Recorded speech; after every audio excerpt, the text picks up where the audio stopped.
Welcome to Saturday Night Cenobites. I'm your host this evening. My name is Sareth Nay, and every week I bring on a guest to talk about their film career. And at the same time, I hope to raise funds for their film careers, as well as raise funds for my favorite independent movie theaters, like the Sunray Cinema in Jacksonville and the Corazon Cinema and Cafe in St. Augustine, Florida. So this week, I'm honored to have my guest that I met at Jack's Film Bar while I was out there, and his name is Mike Madden. So welcome to the show, Mike. Thank you, Sarah. Thank you so much. You're very welcome.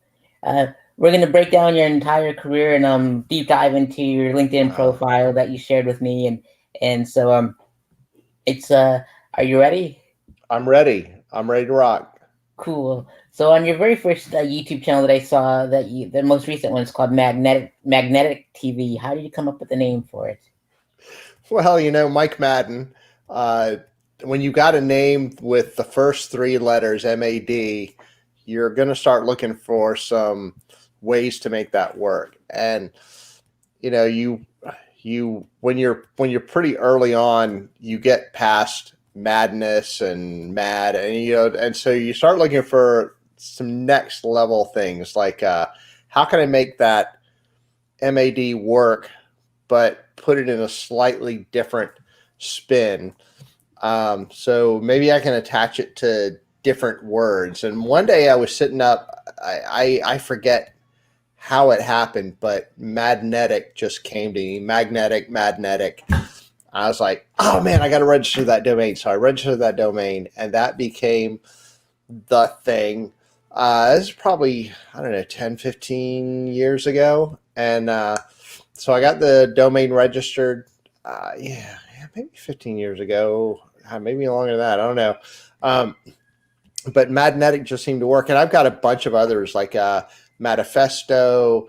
Um, I had one. I gave this domain up. It was Writing Mad. That was kind of cool. But no, it's just finding some ways of putting a spin on it. And Magnetic, I just always kind of kept coming back to it.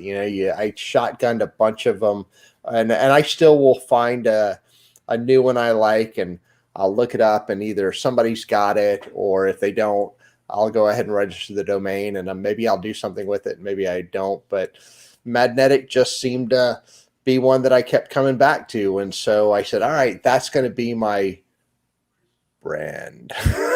so so I made Magnetic my brand, and so I registered. I think I was telling you before the show, I just took everything right before you sent me the invite a few weeks ago. I had just taken all of my website stuff down with the intention of redoing it all fresh from scratch.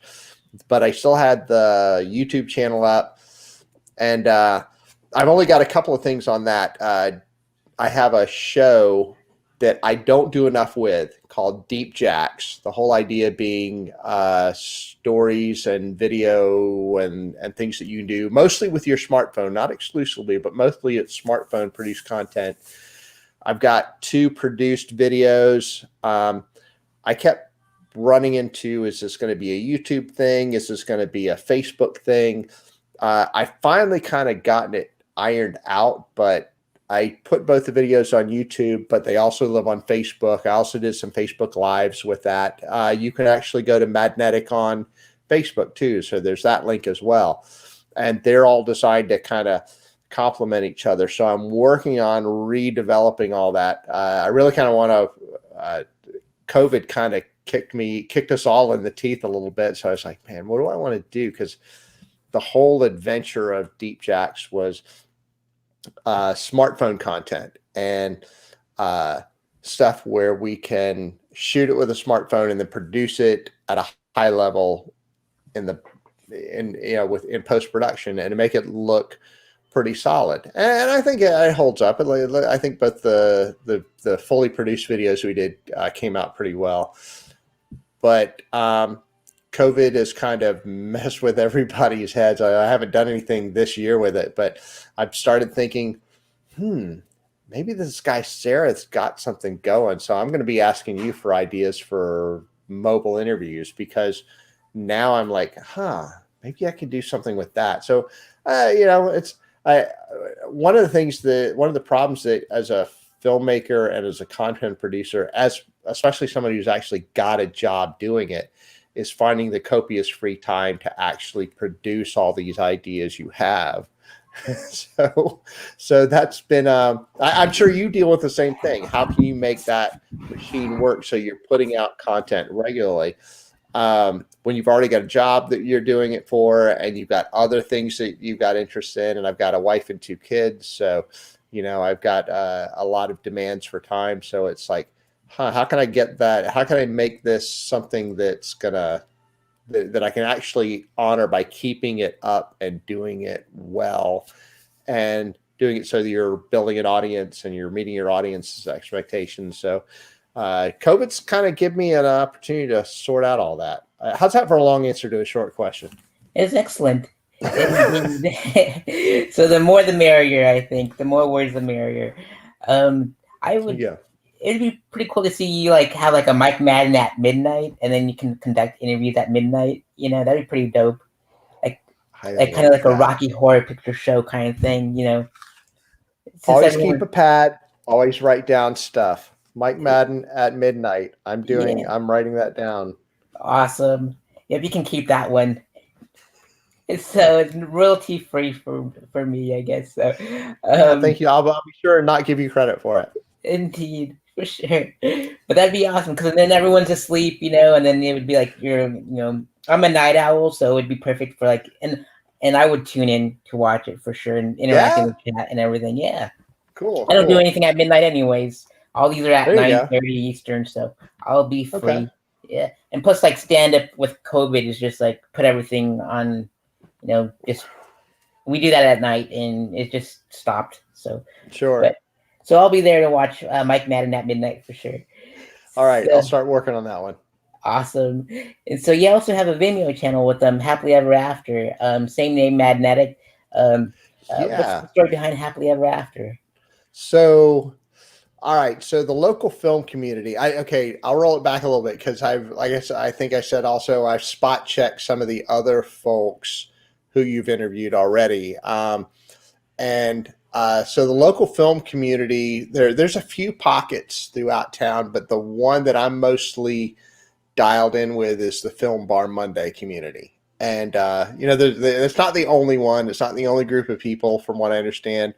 But we probably have the most. We have a large influx of people coming in and out of that, and it's a big group of people that pretty much we all kind of cross pollinate and do stuff with each other in the film community. And one of the leaders is a guy named Tim. Uh, uh, um, and Tim he came up with a bunch of ideas, and one of his first ideas was to do an AB script. So an AB script goes something like this. They give you the script, and the script has no people, no names, no characters. It's just dialogue. It's just line 1, line 2, line 3, line 4, bam, bam, bam, bam, bam, bam, bam. It can be connected. It cannot be connected. It can be general. Like in this case, the script that they came up with was very disconnected. Like everything was a non sequitur. There wasn't a whole lot of flow from one line to the next. So we all got this, I think it was a 2 to 3, 4-page script. And we all had to make a film from it. And so this is the early days of the community too. Like nobody had ever really done a project together. This may have been the second project too. I can't remember if it's the first or the second project, but it was one of the first two. I know that. And by the way, Tim Driscoll. I noticed I didn't say his last name, Tim Driscoll. So I think you interviewed him already, didn't you? Yeah. Mm-hmm. Yeah, because I spot checked him. And so he got Jeff Wells, who's a local writer, to write a script. Did you do an interview with him too? Not yet. He'll be up soon, so I promise. Okay, gotcha. We're scheduled. Gotcha. He's one of those that winds up being in a lot of films too. So he's a wonderful actor. and so he basically put together this script, and then Tim puts it out and says, "Okay, this is what we're going to do. Everybody, you teams, take this script and then turn it into your own movie." And so the range of movies that got produced for this, so you have 3 months to put together uh, a video using the script, and then we'll show them. We'll get them all in, and then we'll show them 2 weeks after you turn them in at the next Film Bar Monday. And that's exactly what we did. So the fellow that I work with is a guy named Basil Jada. He is another local filmmaker, local photographer, actually, for his job, his profession. He owns a photography studio. He does a lot of portrait stuff. And he has been getting into film over the past few years. And he and I had met. We got along very well. We're both kind of short, bald guys. So, and it's another funny side note is that when we go to certain places for film bar meetups, people are frequently confusing us. They're bringing me his drink, bringing him my drink. You know, that it's I basically send all my bills to him. So he and I got along really well, and he says, I want to direct, but I don't want to shoot. And you shoot. Can you help me with this? So I was like, sure. And I got another guy, Brock, and who is also another really good director. He great filmmaker. He has a business doing weddings and corporate stuff, and he also works for Kinetic Productions. And so it was all of our first times working together. I think this was 2 years ago. And Basil comes up. He lines up the cast. We have a hard time finding though to give the brief snapshot of what the movie's about. We took this script, this weird script that was filled with non sequiturs and things that don't make sense even together. And Basil turns it into the story of this guy who is his girlfriend. He talks her into making a cake for him so that he can get the mob off his back because they want him to make a cake. And then we wound up shooting this film. We worked together to find people. Basil had connections in his real estate business or some of his photography stuff with some real estate connections, which is how this stuff works. We meet each other and they're going, I need this person. I think this guy will work. Let me give him a call. One of the things that we were stuck for instance, we couldn't find the mafioso guy. We had everybody else, but we couldn't find our mafia guy, our mafia don. And there was a guy that I'd met at a few of these meetups, a guy named Archie Cogolis. I'm going to mangle his name, and I'm going to hate myself. But Archie, I'll just give you his first name, Archie, and I'll look it up when I get a minute.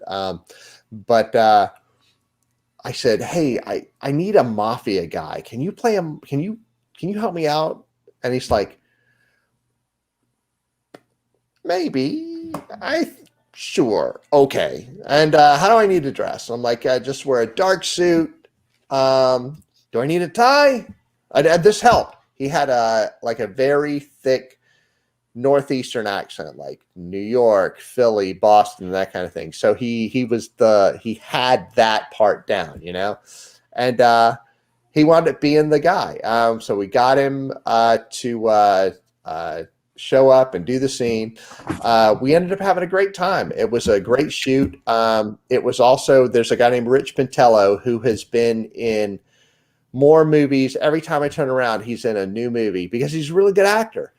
We introduced him. It was his first film role in the group, and that was kind of neat to kind of introduce budding young talent to the community. But he's since taken off and has carved out a great little career as an actor within this community. He's even started writing. He just wrote one that he put together with Alexa went for the LOL Film Festival about 3-ish weeks ago.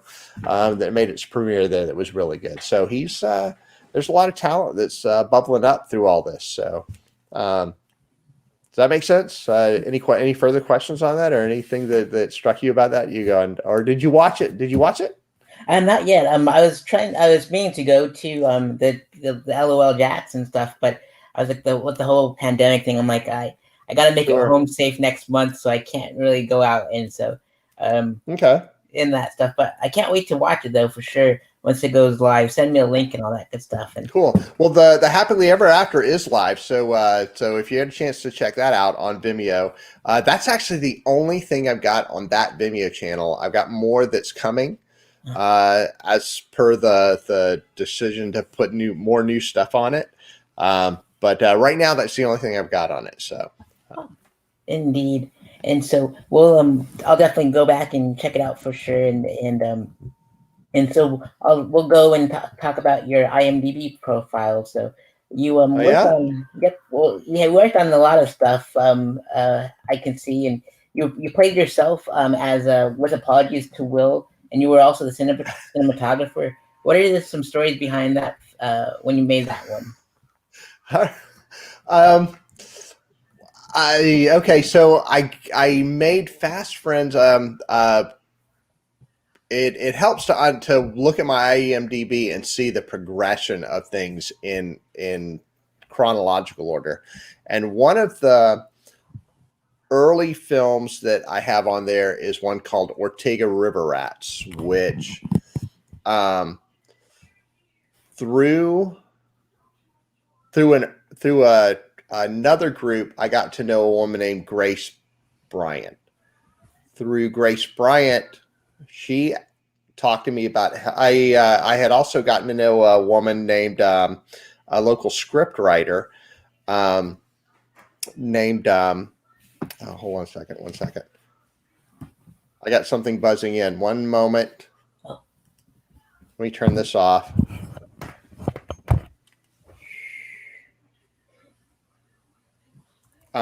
Anyway, I got to know over the years a local script writer named Sharon Cobb, and the two of them got me to do some work on a film called Ortega River Rats. Well, through that, Sharon had gotten to know, she got to know me, but through some other work, she'd gotten to know another local videographer named Mike Heath. Mike Heath is he has a thriving wedding business, and he's been doing some streaming work, and he's done a lot of other video projects over the years. Well, he decided he wanted to put together a narrative film, a comedy film, and this one called Psycho Sophia. So they brought me on as assistant director for that. And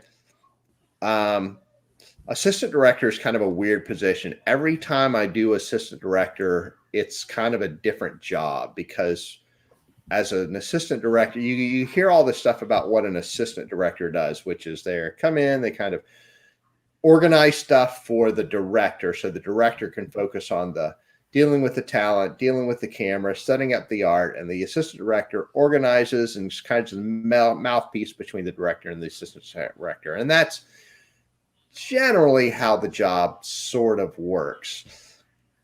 But in reality, every production is different. And in Psycho Sophia, it was very different. I was more of a creative sounding board, because I had some background in a lot of background in production, and Mike and I clicked pretty well. And so I started working with him on that, and we got to be very good friends. We've since worked on a bunch of projects together. But the very next project after Psycho Sophia, which we were still working on, was the 48-hour film festival. Not last year, but the year before. This would be 2 years ago, because the most recent 48-hour film festival was last weekend. So 2 years ago, Mike says, I want to put together a team, but I want to do 2 films. Would you help us out? And I'm sure. Heck yeah. So I wound up cinematographer for one, The cinematographer for the other film was the cinematographer for Psycho Sophia, a guy named Will Cook, who's another good friend of mine. Who the reason that I was cinematographer for that one was because he shifted into an acting role for that film. So I was DP for that, and then I helped edit both of the films as well. So that's one of those things where you just kind of get in league with a bunch of other guys that we all edit, we all shoot, we all get in front of and behind the camera, and one person will say, I've got an idea. This person will be writing this. Can you do this? Because I need him to do this. And that's just sort of how it bubbles. I know we're not the only team that does that sort of thing. We're probably I would say we're probably the same as about half a dozen other teams, where we're all kind of cross-pollinating a lot of different skills, and we come up with an idea and say, you'd be great for that, and you'd be great for that. Well, that's what happened with Apologies to Will. That was basically, Mike says, I want to do a film where we basically crap on Will. And we just make him the punching bag of everything. And Will was like, that's funny, because he gets to be the acting face while everybody is being nuts behind him in the film. And it was a cool film. It was a lot of fun. I had a lot of fun doing that. We basically turned the camera into a character. So you see the camera nodding, and the Will is kind of directing where what to be looking at, and the camera zooming in or zooming out, and so the cameraman becomes a character as part of the film. Does that make sense? Yep, that's pretty neat. Yeah, it's pretty cool. And you touched base earlier as on Ortega River Rats. You're part of the miscellaneous crew. You were the production assistant. What are some stories of the production assistant days with Ortega River Rats? Wow, that's kind of cool. I was the lead PA. Basically, I was in charge of getting other PAs together and then keeping everybody organized on the set. So when we came into, that's another one where when you're a production assistant, what you're doing can change massively depending on the needs of the production. And in this case, that's what happened. The director we had was much more creatively focused. He was all focused in setting up shots, dealing with camera crew, but we still had this big production with a lot of people. We had probably, we had a camera crew of half a dozen people. We had, depending on the time of the shoot, we had 4 lead kids acting. They were all middle schoolers, like 8, 9, 10, 11-year-old kids who had families, parents there with them. Some of the scenes were bigger and had more people. We had a number of locations. I think we had 4 main locations. So it was kind of an intricate shoot. It was a 2-week shoot. Oh, no way. I'm sorry. It was a 5-day shoot. 5-day shoot. And so we had a lot going on with that shoot. And the director was more focused on that, the creative end of things. The assistant director was focused more on the logistics, like getting us from point A to point B. So I became that mouthpiece where I was, okay, all right, everybody come over here. Let me tell you where the bathrooms are. This is where the food is. This is the way the schedule's going to run today. We've got this going. We've got that going. Then I'm doing safety checks. I'm like, okay, everybody, we've got this is our line of sight on the camera. I need everybody on this side. So everybody, you see this line here? I want everybody over here. We had a big scene where we had 4 Model T Fords and Model A Fords for a Machine Gun Kelly kind of. That was the scene, and so we had to have all these cars, these very old, almost century-old cars, involved. We had police helping direct traffic. And so we had a bunch of safety issues. So I became that mouth because I got for a short guy, I got a pretty loud voice. And so I became that guy where I'm like, all right, I need everybody over here, safe set's a happy set, that kind of stuff.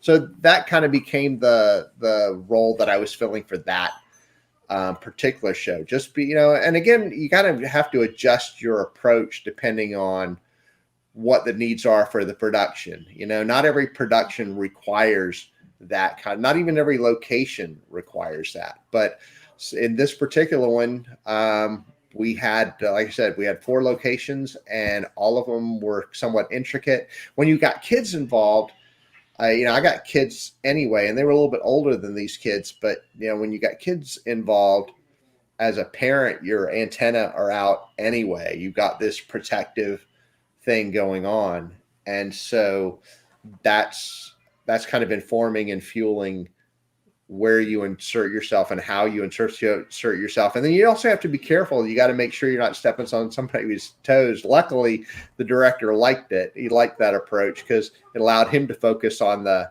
things he wanted to focus on, which was he wanted to focus on the shots and the camera angles and the lighting and the script. He didn't want to monkey with all of that stuff. And so it ended up working out. So. Indeed. I love those classic cars too. Like in my hometown, they always have a parade of like all the classic cars, and just to see all those are just awesome. Indeed. And yeah. Yep. And you were an editor on Smoking Lucille. What's the story on the short film Smoking Lucille? Okay. So the apologies to Will was it was kind of a we ran it like a documentary of making of Smoking Lucille. Smoking Lucille was the real film we were filming for 48.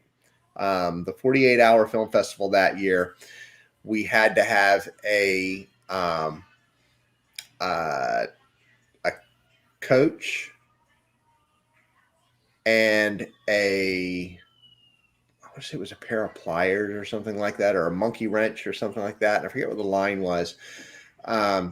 But Mike decided that we were going to turn that into a stoner bro zombie comedy.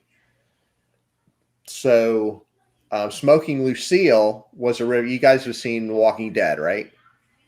Yep. Are you familiar with them? The Negan, the bad guy from I think season 4, 5, 6, whatever. I've lost track of the show. I haven't watched it in a couple of years. So, but he had this bat covered. I actually have. Hold on, check it out. Okay.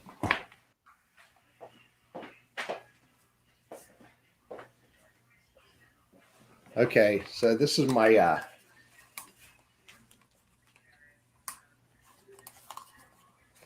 my oldest son got me Lucille from The Walking Dead for Christmas a few years ago. I just grabbed it because it seemed relevant. But anyway, so Mike says, all right, let's make our film, because we drew, I want to say it was, I can't remember if it was comedy or horror or what, but for whatever, we made it work. But he said, let's do Smoking Lucille. So it's going to be a stoner bro. These guys are stoners.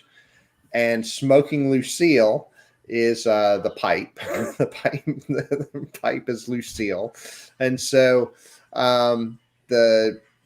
so that's how all that happened is it became a stoner comedy. And it was pretty interesting because that was neat because we had a huge army of zombies. We had like 20, 25 people gathered outside of Mike Heath's house. We had a girl who was doing airbrush makeup with all these ripped up clothes of all these people. It was, I had already done a big zombie shoot for a commercial, and I thought I had done a big shoot, and we had like twice as many zombies for this one. It was pretty incredible. And so I wind up driving the car for the big chase scene while Will Cook is shooting it. And then once we wrapped, I ended up having to go because I had something else I had to do for the actual production day. I'd already done all the stuff the night before for the Worth Apologies to Will, and then came back over that morning and helped get everything set up and shot a bunch of stuff for that day. And then about late morning, mid afternoon, I was having to pull out, so I came back later and wound up helping edit the footage for that. So I was one of the editors. So I was a kind of assistant camera. I wound up being on camera for a few things, and then wound up editing that. And that was pretty neat because it was one of those things where, again, the zombie feature wound up being a lot bigger than we had planned. Or thought it was going to be. We knew it was going to be big, but you guys, it's like you set these things in motion, but you don't know how they're going to turn out until the people actually show up. Because you throw it out there and you're like, I need this people, and you hope you're going to have people show up, and then when 25 people show up, you're like, yay, awesome, and you're like, whoa, I got all these people, I got to put them to work, I got to do something. So they got to find out how to get them all made up, and you got to find out how to make them all look like zombies and all that stuff. And I made kids zombies, which is something I'd never quite done before. So that was we only had one kid zombie on the previous zombie commercial shoot that I'd done. So Indeed, good stuff. I cool. like the. Love life. I loved your bat, by the way. That's pretty You cool. what? I love your bat, by the way. Your Lucille bat. Yeah, this is my son. My oldest son Jay got that for me for Christmas a few years ago. Just he knew I liked this. He knew I liked the movie, so there you have it. You can make like a barbed wire wrapped baseball and call it your Lucille ball. I got that. I see what you did there. Comedian. All right. Indeed. So, you were an actor on Blood and Feathers. And you played the Angel of Death. What was that like? I that one was interesting. That one. So I'm bald, and when you're bald, you probably get asked to do stuff that you wouldn't get asked to if you weren't bald.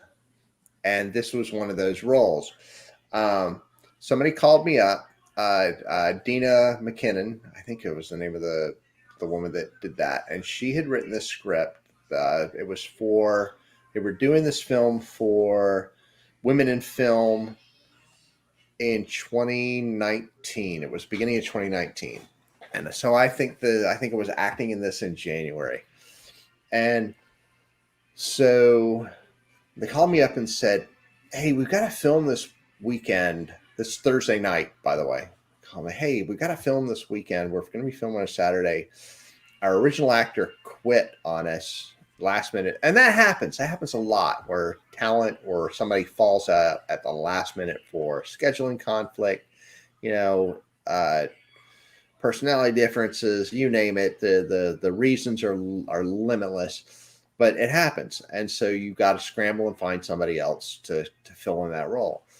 So they called me up and said, I've been seeing your picture. I know who you are we've never met, but I think I need somebody to play the Angel of Death for this production.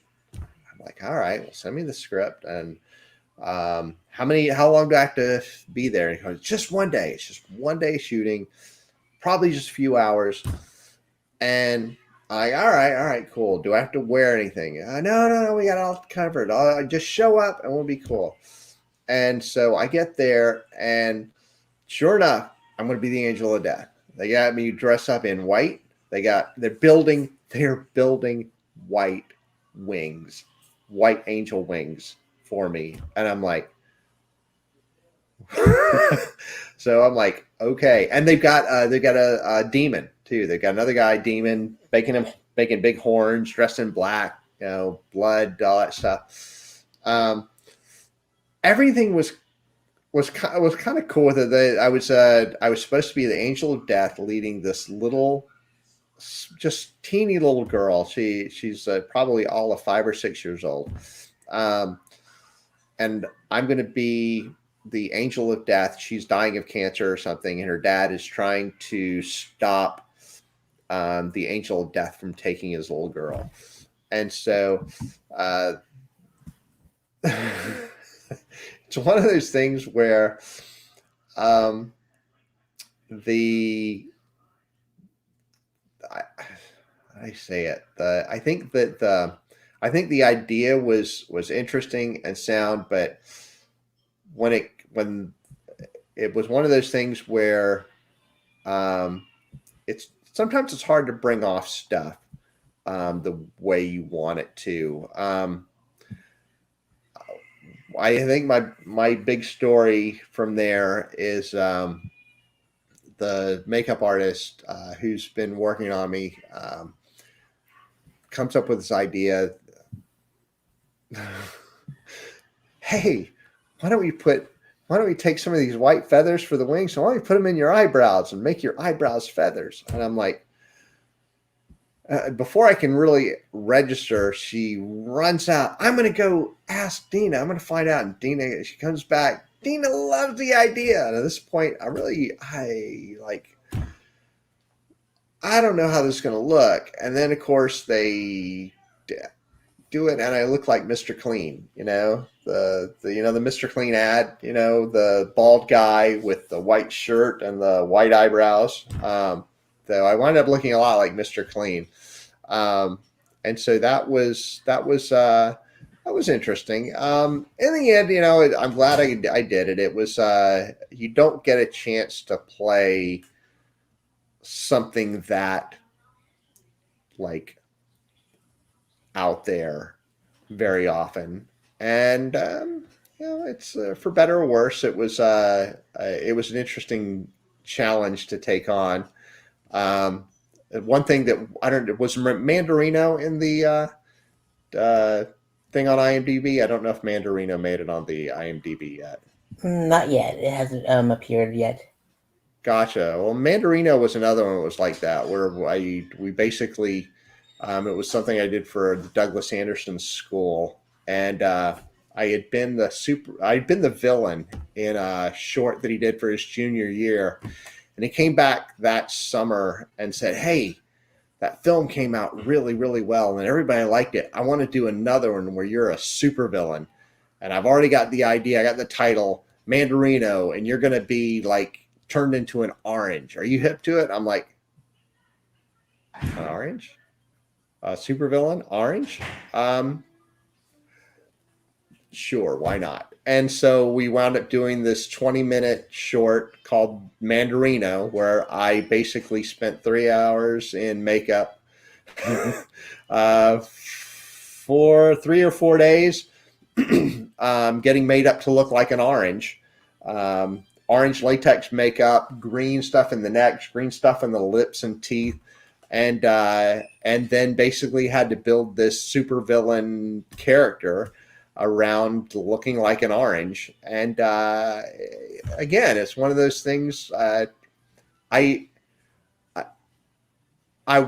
look at a lot of the other stuff going on, and there are a lot of talented people doing a lot of talented things. I'm not in any way poo-pooing anybody when I say this, but I haven't seen a lot of stuff that involves a lot of makeup or over-the-top fantasy-like characterizations. And so to have been able to do not just one but two here in the local film community that are just that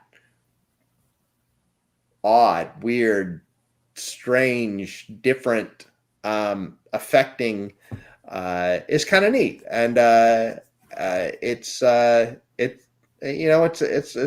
something that even guys that are in Hollywood that famous actors, they look for opportunities like that may never come their way to do something that somebody wants to invest time and energy and having you spent a lot of time getting made up and then working with them to develop this character around this script.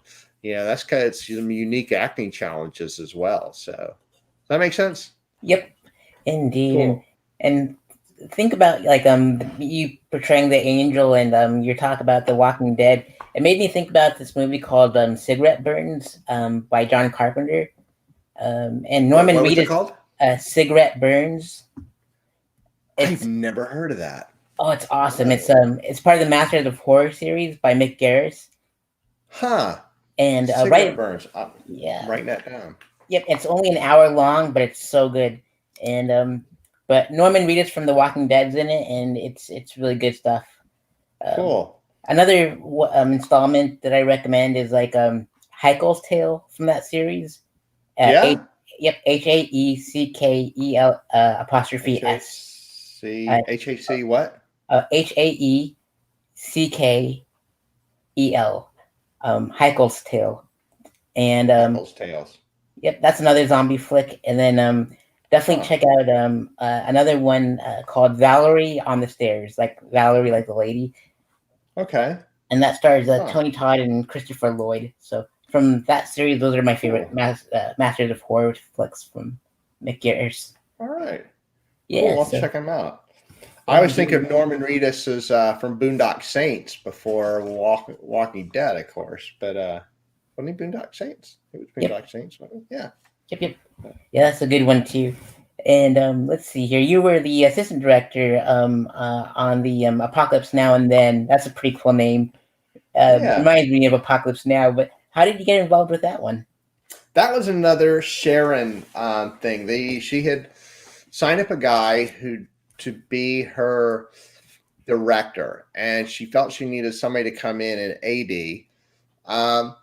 And that was another one where you kind of have to fit your AD role to the needs of the production. In this case, the director um, was he was really focused on he had a very very narrow focus on his visuals, mostly with his camera angles and some specific issues with lighting and where he wanted his people. So his focus was extremely tight as a director. He wasn't spending a lot of time with like performances or working with the gaffer, or the gaffer being the lighting guy.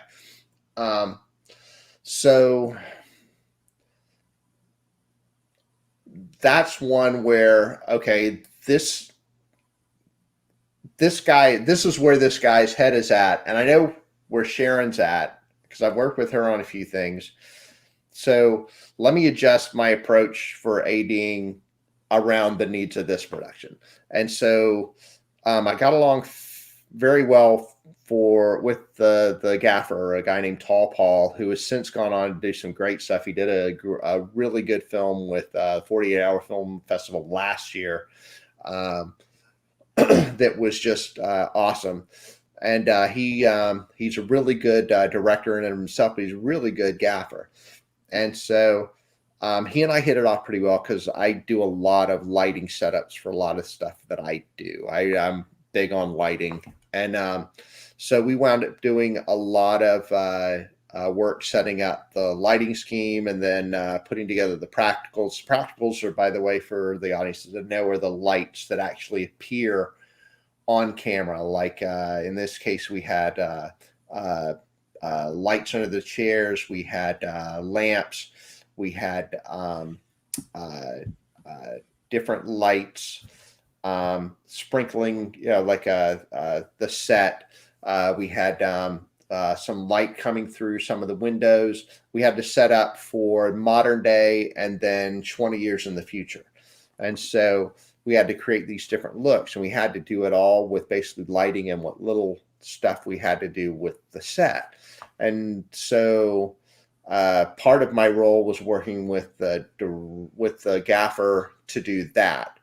And then the other part of my role, I do a lot of work with actors. I came out of acting. I started off as an actor in high school and in college. Filmmaking is actually fairly recent for me in the spectrum of my life. I've been doing filmmaking since about 2007 when I did my first 48-hour film festival. And before that, I had bought a camera in about 2003 and started doing weddings and commercials and industrials. But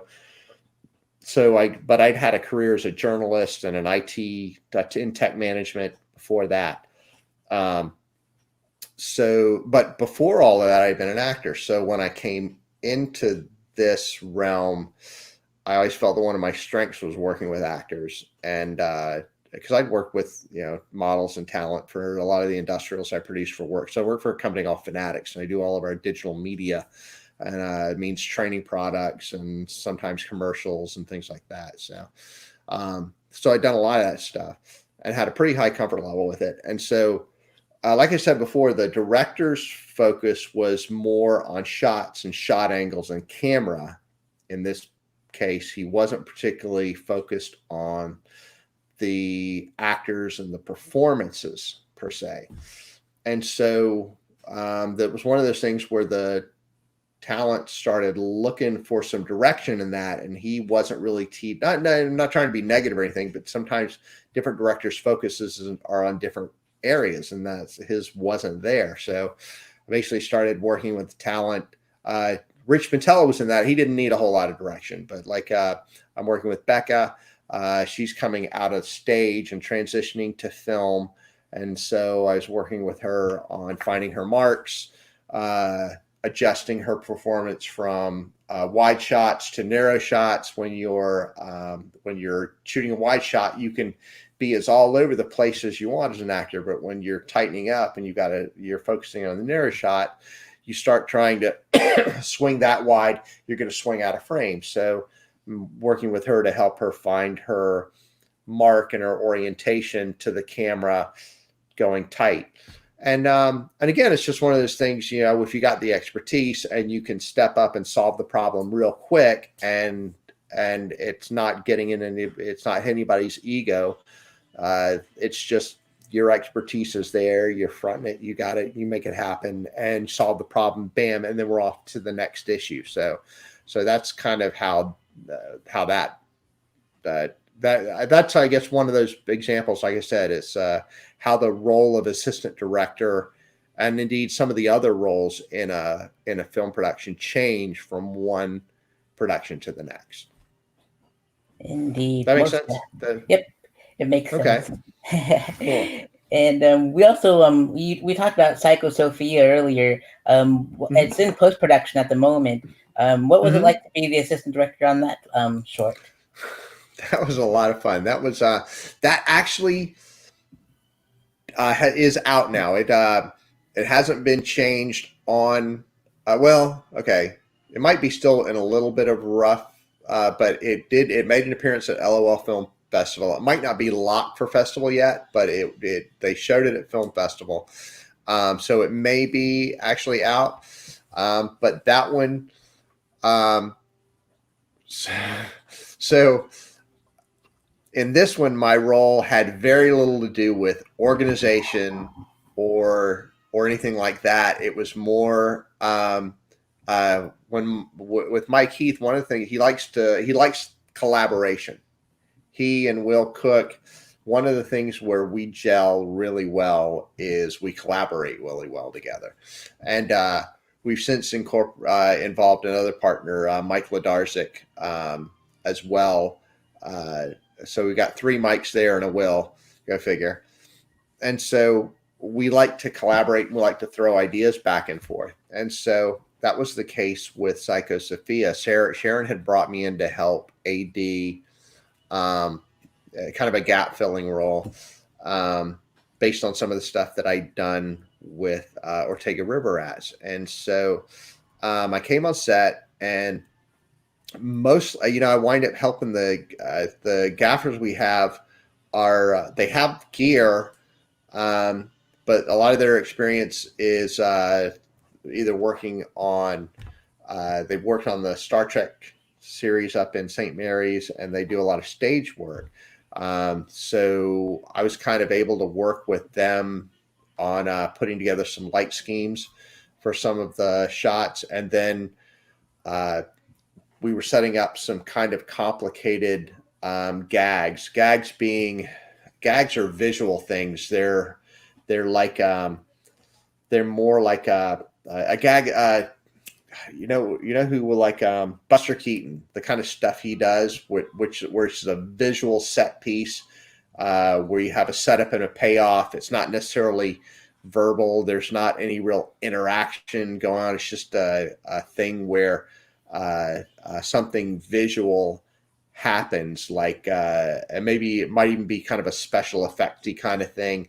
But we were setting up little gags, and so walking through how this gag is going to work. Where is a good example? Where like the guy's got to go find his ring. So okay, how are we going to map his journey through his room searching for this, and how are we going to make it work on camera, and then get to the payoff of actually finding the ring, and how are we going to show that reveal of him getting the ring. So we do all that, but a lot of the setup to that is it's the four of us, well, three of us, because Mike W wasn't. I take it back. He was involved with this. So the where all of them are involved, where all of us are involved. Kind of okay. Let's have him go here first. Let him go here first. Let's have him peek from behind the door, and let's have him run across here and have him run across there, and then let's get going tight on the ring, and then he goes and grabs the ring, and so that's how these kind of things evolve. Let's throw this. Oh, do you think this will work? Yeah. Oh, that's kind of a cool idea, but let's do it this way. Let's try it this way. So you wind up also doing coverage, because you go, this might not work, so let's shoot this in case this doesn't work. We've got this as well. And so that's kind of where the collaborative nature of filmmaking happens. And that's one of the things I like about working with Mike and Will, is that kind of the real welcome to collaboration.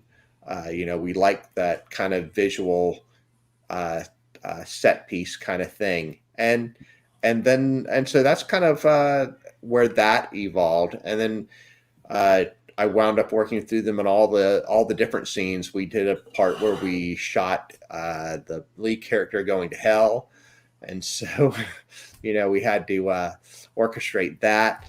And that was one where we again, kind of the roles changed from scene to scene. So what I was doing in the first scenes wasn't the same kind of stuff I was doing in the second scene, in that part of the scene. Now I'm working maybe more with lighting now than I had been before. And okay, how's this going to look? And so that was it was interesting.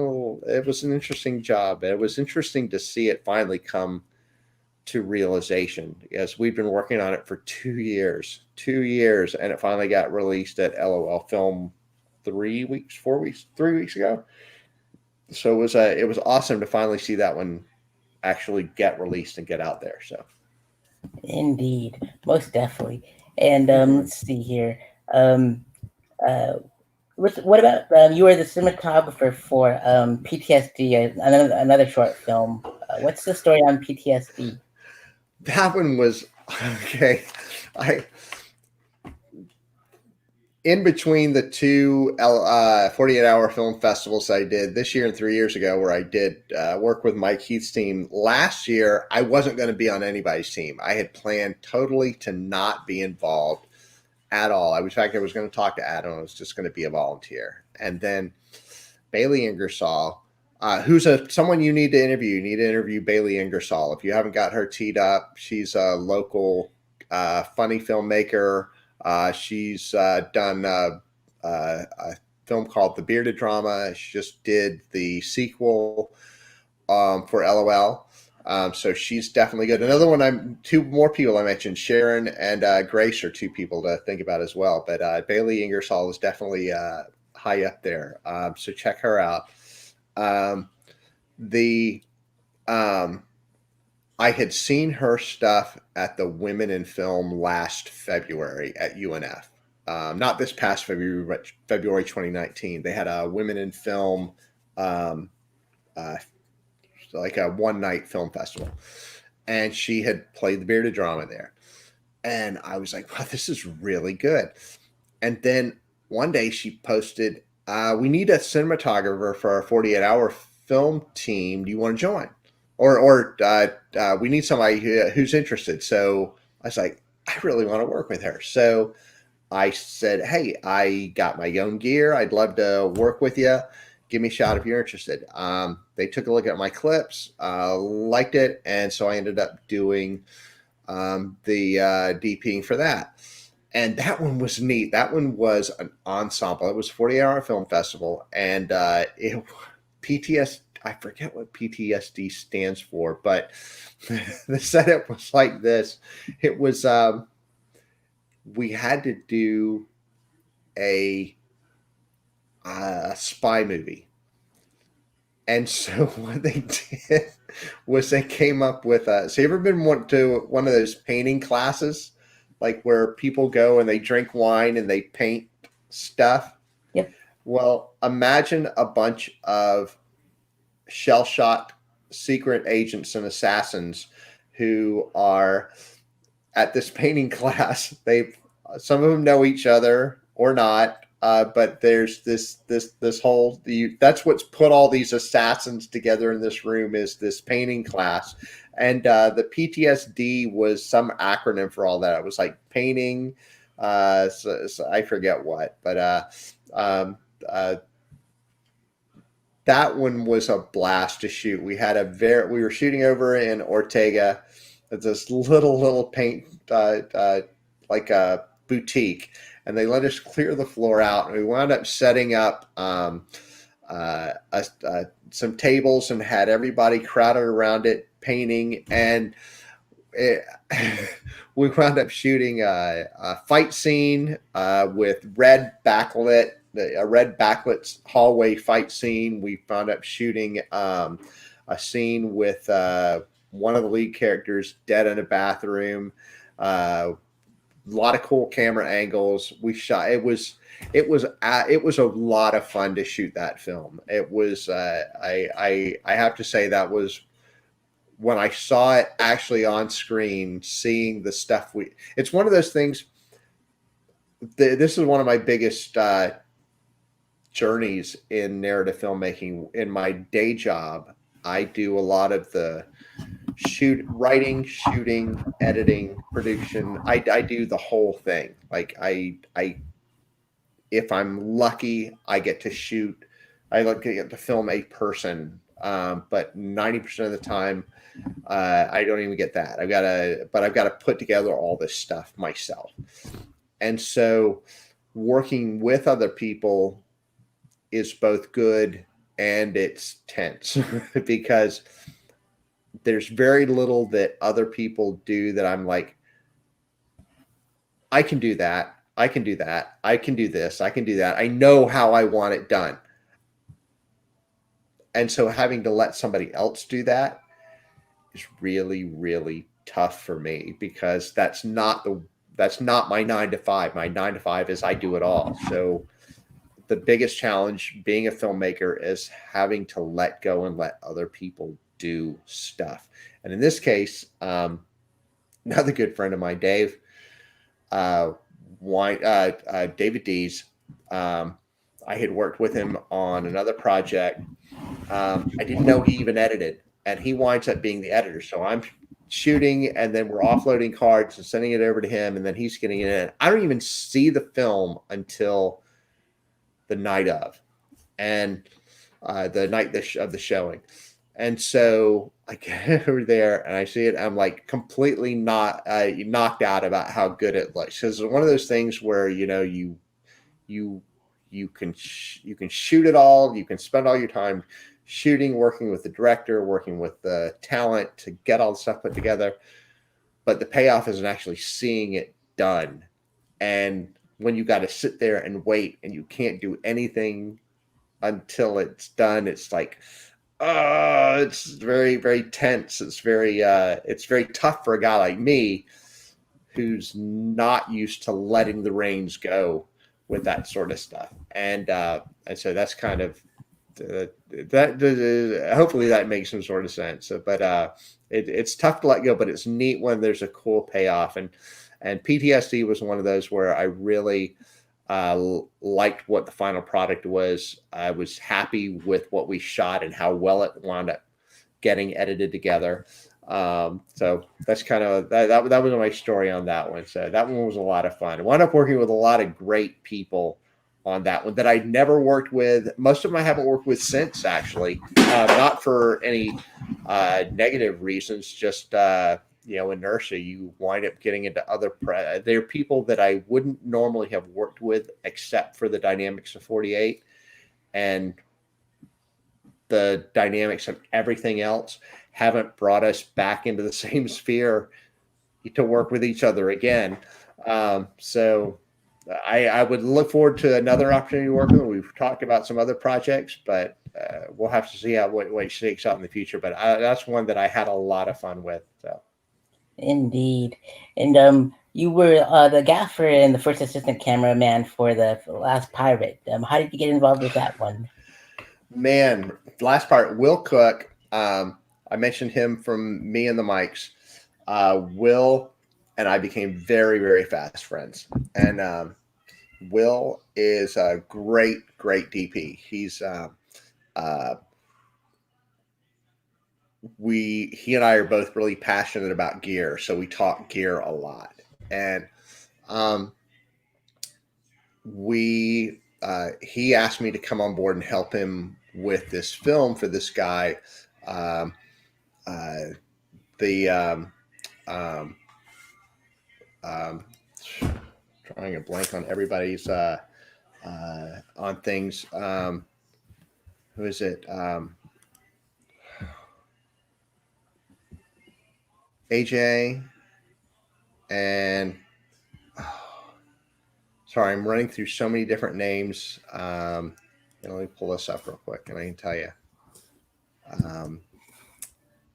Anyway, he asked me to come on board and help him out with some with some camera work. It was supposed to be a 2-week shoot, right? Famous last words. Anyway, oops, hold on. There we go. First day of filming, we're filming up in Driftwood Beach, up in way north Jacksonville, like way up in where Huguenot Park is and all that area. Well, even further north of that, and so we're shooting up there, and rain is supposed to be passing us, and it doesn't pass us, and we wound up getting Christian Pavlik. He was the director. Christian had been one of my PAs on Ortega River Rats, and so I wound up helping them out. I couldn't help them past the first 2 weeks because I had other gigs that I was tied up for. But for the first 2 weeks, I was able to work with them on this one, and it was a lot of it's a pirate movie. It's a haunted pirate movie, or well, I don't want to tell too much, but haunted pirate movie doesn't really describe it. It's a pirate movie. It's got a lot of mystical stuff happening, but and it's got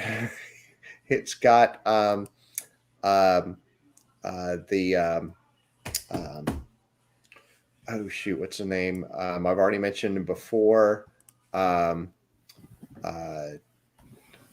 see, Rich Pintello in it as well. Like I said, he's in everything. But AJ Medina is in it. Garth Gunderson was also in Apocalypse Now and Then, and he's in that. AJ Medina was also in Happily Ever After. He plays the main mobster's main henchman. So again, it's one of those things where I've worked with a lot of these people, but how we wind up working together in other things is kind of nuts. But anyway, we wound up getting rained out. The rain was just unbelievable, and here we are. We're trying to. There's this. I think I've got video of it somewhere. I meant to do something about it, where we're trudging down the beach. We're about a mile down on Driftwood Beach, away from the access point. It's pouring down rain, and there's probably a dozen of us, and there are 4 of them who each one has grabbed a leg of this collapsible folding shelter, like those pop-up shelters that you see at campgrounds all the time. Mm-hmm. You know what I'm saying? Yeah. And then the rest of us are underneath it carrying any amount of gear. I think I had some audio gear. Somebody else had the DP. William had the camera wrapped up. Um, we're all trying to keep the gear dry and trudging out of the beach in the most god awful, freakish, horrific thunderstorm. And we get to drift to the access point and we get off the beach. And no sooner do we get off the beach than the rain stops. By this time, we're all completely waterlogged. We're all completely soaking wet. We're all completely demoralized. There's no way we're getting back out onto the beach to shoot anything that day because everybody's the costumes are soaking wet. The gear, everybody's still got to check gear. It's going to take more time to check everything, clean everything, and get back out there to shoot anything than we've got the rest of the day. So we ended up losing that day of shooting. So we had 3 more days because we were shooting on successive weekends. So I filled out my shooting days for the rest of it, which wound up being in different locations, unfortunately. But that was a fascinating. The thunderstorm, the rainstorm, of course, that's your big story about that. Your very first day of filming. But then, the rest of it is, it's really pretty much, I had not tackled some of these challenges. I never really filmed fight scenes before. And so we were filming some stuff out in the jungle at Hannah Park. And, because there are some jungly, icky, nasty, bug covered areas deep, deep, deep, deep, deep, deep in the woods back there. And so we were back there filming. It was some amazing stuff. I wouldn't trade those experiences for the world. They were awesome. There's cool things you get to do with your friends that you even ones you don't get to see very often or work with very often. But those kind of production experiences, those are what make your production life or the story behind it. And then when you can see the movie come out, it's in post now. And I'm excited to see that one come out. So. Indeed. And so I'm going to browse your LinkedIn profile and pull off some writing and film questions from there. And what for your volunteer work, what got you involved with the Jacksonville Literacy Council in 1990? Oh, that was interesting. That Literacy Council was one I did way back when I was a reporter. It was Jacksonville Literacy Coalition. It was called the Literacy Coalition back then, and now it's called the Literacy Council. But when you're a reporter, when you're involved in things like that, I at the time my thinking was pretty reasonable. I wanted people to be able to read what I wrote, and so when you realize that literacy is an issue, you want to do something to move the needle on that. So I put together a logo. I had never really done a logo before, and we had just gotten a Mac SE, like one of the earliest Macs with a mouse things. And I put together a logo with some bootleg software. Yes, we had bootleg software even then. And I don't know if bootleg software was that big. I don't know how much of a thing that is now, but boy, it was. I learned almost every marketable skill I had with a program was due to bootleg software. I put together a logo, and then I wrote an article for Folio, and then I moved on to other stuff. I got involved in other volunteer stuff. I just did a thing for Mosh a couple of years ago. I put together that's another one's going up on my Vimeo channel in the next couple of weeks. The video is now past. It was for there. I don't know if you guys have been reading or hearing about it, but the Mosh is working on a big capital campaign where they're trying to raise money for doing some neat new things with that whole area they've got, and doing some renovations and doing some new things to make it more of a constant feed of people rather than just static exhibits that live for a few months and then move on or make place for other ones they want to have something that keeps the flow of people there coming through and doing more things. Putting in some restaurants, putting in eateries, putting in more exhibits, putting in more interactive things. So I put together a video for them to use in their capital pitch. And I'm doing some work with a group called the Will Smith or the Will King Foundation. So a little bit of volunteer work. When you've got skills, I think it's kind of incumbent to look for opportunities to give back. You get a lot out of this life. You get a lot out of this community, and you get a lot out of what you do. At work, we're doing a lot of stuff with diversity and inclusion. I had worked with our recruiting team and with some of our hiring teams to develop some diversity and specifically a bias training program to help deal with unconscious and unconscious bias. And so, you get you become aware of a lot of these things. We're dealing with issues involving, LGBT and Black Lives Matter. We have a lot of people of color and minorities in our different warehouses and fulfillment centers and production facilities. And there's no way you can spend a lot of time working with a lot of folks that cuts across a wide range of diversity and not become somewhat sensitive to a lot of the issues that are kind of at the forefront. Now, I'm not trying to get overtly political, and if you want me to dial it back, I totally get that. But since you opened the door, I figured I'd explain some of the rationale behind some of the volunteerisms. You find avenues and routes to get involved with that, and I'm involved in that in my day job as part of my job, and it's stuff that I care about. So I look for opportunities to be involved in things like that. When I do volunteer work, look for opportunities to involve myself in things like that, and projects like Sharon's Apocalypse Now and Then is it's a comedic conscious raising video about climate change. So probably the most on the nose of any of the productions I've done for something like that.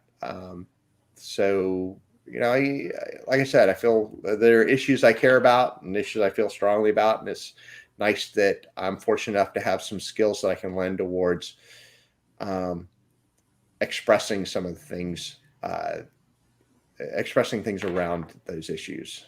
I don't know if I'm fumbling over myself a little bit. It is good. It's starting to get a little bit late. Maybe I'm getting punchy or something, but does that make sense? Yep, you're totally fine. And then you're Cool. also a board member on the Jacksonville branch of the Women in Film and Television in Florida. How did you get involved with them? Interesting. I'm actually a past board member. I'm not a board member anymore currently, but WIFT is a good organization. It's Women in Film and Television.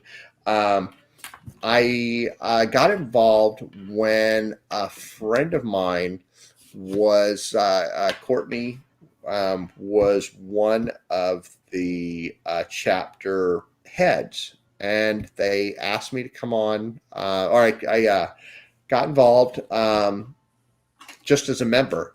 And then Courtney left to move to Atlanta and turned things over to Jill Donnellen, who's a local acting teacher. And Jill had asked me to help out with a little bit of assisting. And so they asked me to come on as a board member as one of the leaders. And I was like, sure, I'd love to help. And so worked with Jill on some of the membership development and member acquisition and getting the events going.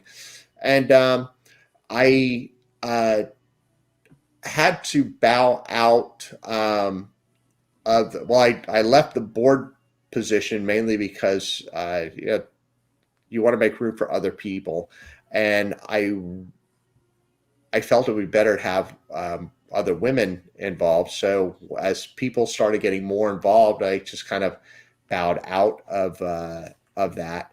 Um, I still occasionally go to some of the meetings and touch base with the folks. I still think very highly of the organization. It's a very, very good organization.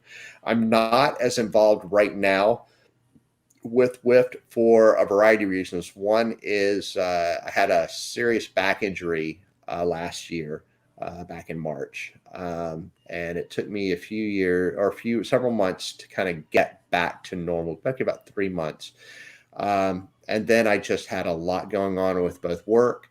I had a pretty full plate basically, and it was one of those things where I I just didn't have enough time to devote to some of the stuff that was going on with WIF. I encourage anybody though to get involved with it. Women in Film and Television is it's a local chapter of a national organization that focuses on, of course, women in film and television, and it's got access to grants. It's got access to all sorts of meetups and things. So if you're a filmmaker, it's a great organization to have an involvement with. So Indeed. Mike, I'm gonna pause for the cause real quick because my battery's about to expire, so I gotta plug in this thing. But while you answer, then my next question, I'll close my webcam thing. But for the next question, we'll talk about your education background with Ball State University, the Florida Community College at Jacksonville. You got an Associative Arts degree in there, and you also went to the University of North Florida and obtained your bachelor's degree in communications. What was it like in your college years? oh wow. Oh wow. Let's see. Well, I started college at Ball State in the 80s, and that's as far back as I'm going to specifically state. And I had a lot of fun partying at Ball State. I didn't have so much fun going to class. So I wound up dropping out after a few years and coming to Florida. My mom had moved down to Florida, and I picked it up and started going to FSCJ. I got a regular job. Found out that okay, going to work with no college and no training and no experience to do anything else really puts you at a deficit. And so, after spending about a year in the workforce, I went back to college and I finished up my associate's degree and started working on my bachelor's, and wound up at that point, I wound up getting a job as a journalist because now I had some writing skill. I had done a little bit of I had done some marketing in some of the entry level jobs I'd had. So I started developing some writing skill, and then a few years after that, I found my way into tech management. I had a high degree of ability with computers. I had been working with Macs and PCs ever, from almost the beginning, and I loved what was happening with the web and everything that was going on in the mid '90s and networking and all that. And so I developed a tech career, and things were going along pretty well. And I wound up doing tech management for a marketing company, and I was really stressed and burnt out, and I wasn't enjoying the job. Um, I didn't have the best relationship with the leadership of the company. I got along great with my boss, but I was heading up a department. I was the director of all of our. I was director level for all of our IT services, and basically the leadership didn't really have a good footing when it came to tech and didn't understand the tech problems. And it was one of those things where I wasn't giving them the answers they wanted to hear. Which is that's sometimes you're in a thankless position like that, and so I left to go to another job. I left with the founder to go to another opportunity, and they didn't need a tech guy. They had a tech guy, So he wanted me to work with him, though. I had worked with him on managing it. I had already moved out of the tech role a little bit and was working more in a marketing capacity anyway, running an affiliate group. And he said, "You'll figure out what you're going to do. Let's just get you in there and you'll figure out what you're going to do." So they already had a tech guy, but what they didn't have was somebody to head up all of their creative production. They didn't have anybody to talk with the printers, to deal with the printing.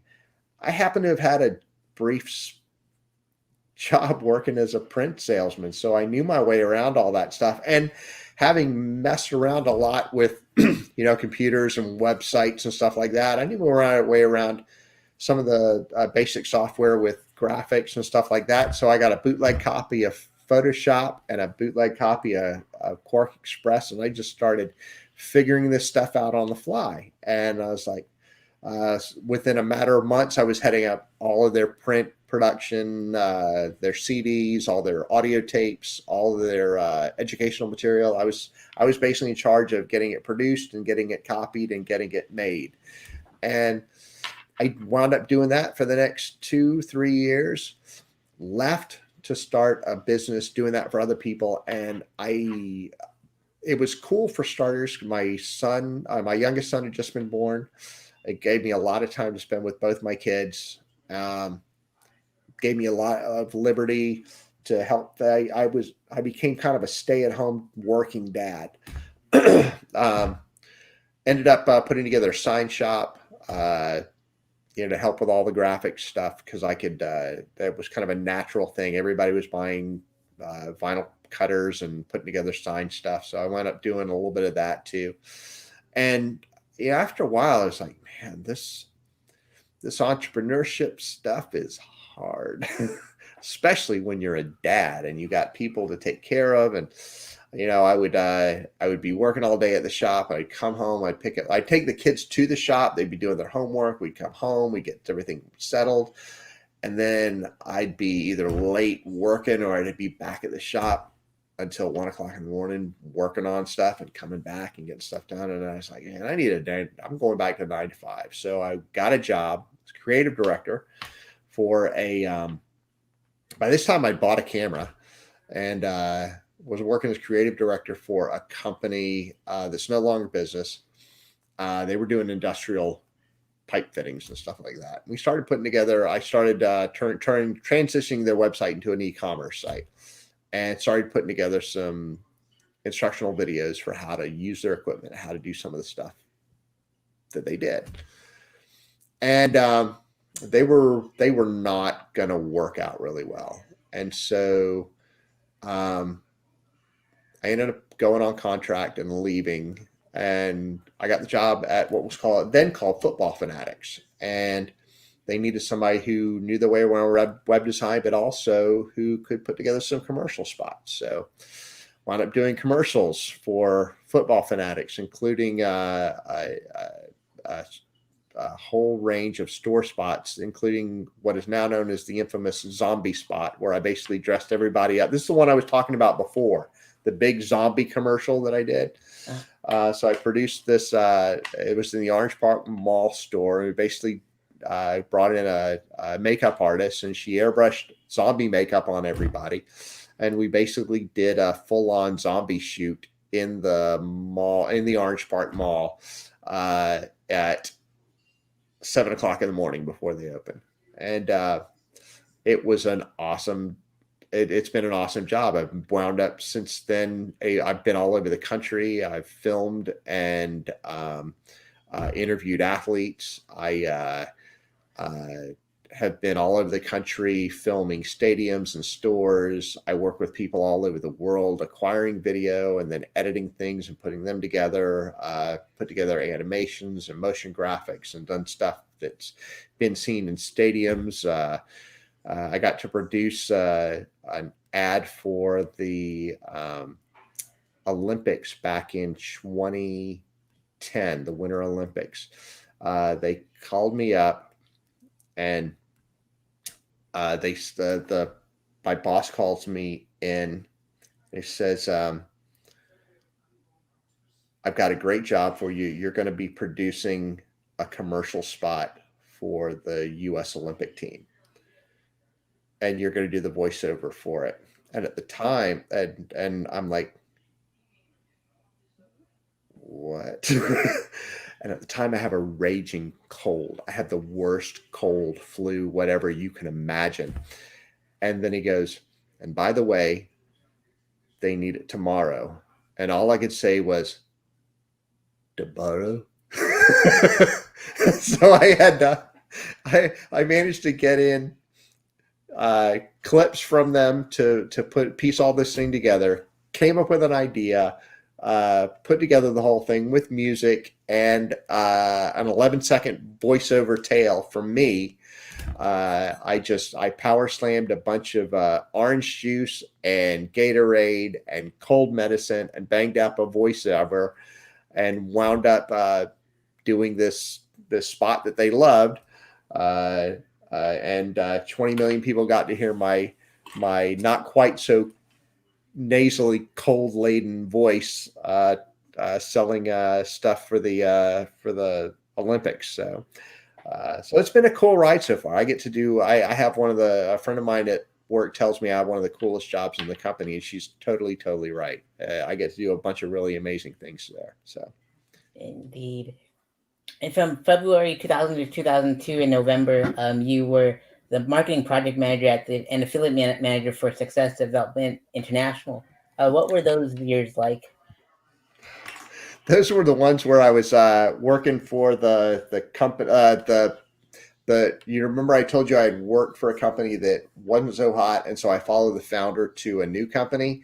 That was a new company that I followed him to, and that was cool. I got to work with a guy that I had a lot of respect for. I learned a lot about marketing. I got to do a bunch of really neat things. I just told this story one time just a few weeks ago to a friend of mine, but one of my favorite campaigns. Was now I'm not going to tell that story because it it's too long. But to suffice to say, I got to do some really cool, interesting marketing stuff where we were doing all things like mailing. We were taping pennies to uh, letters and mailing them in as part of these sophisticated campaigns, and we were doing interesting things with graphics and letters to all designed to get people to open the mail and look at it and do something with it and make decisions. So it was an interesting doing stuff with postcards. I did all sorts of things like Christmas poems on a postcard. I did a lot of other. I got to do a bunch of really creative, crazy, off the wall things that my boss seemed to really dig. So it was a lot of fun. It was an interesting job. I left to start a business doing that kind of stuff, but it turns out that the appreciation level for that kind of stuff is highly specific. Like not there. Like most people don't appreciate that. You know, they really don't. And so you have to scale it down. You have to a lot of times you have to do a lot of really traditional stuff in order to do really creative stuff. And it's kind of the downside to creative work is that sometimes you get stuck doing a lot of stuff that's not that creative. And you just got to look for the opportunities to let the creativity shine through. You got to find ways to,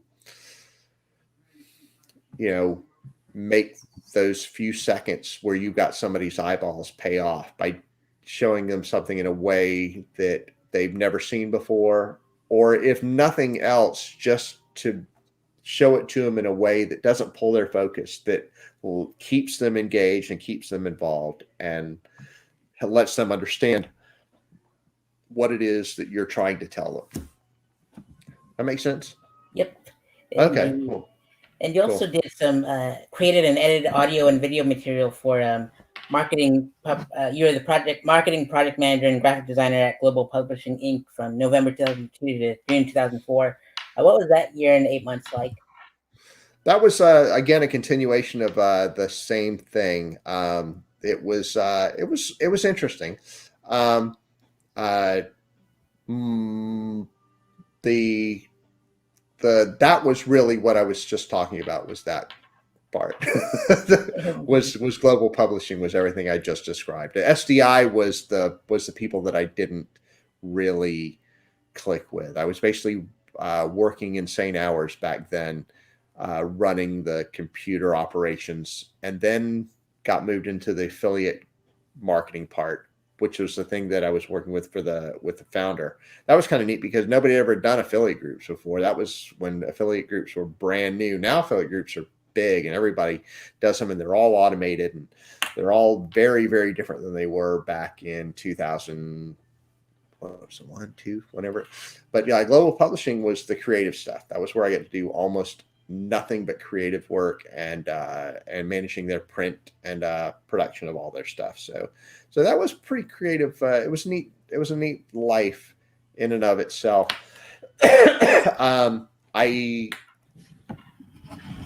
am not sorry that I left. Um, the events, education, infomercial kind of industry is not for everybody.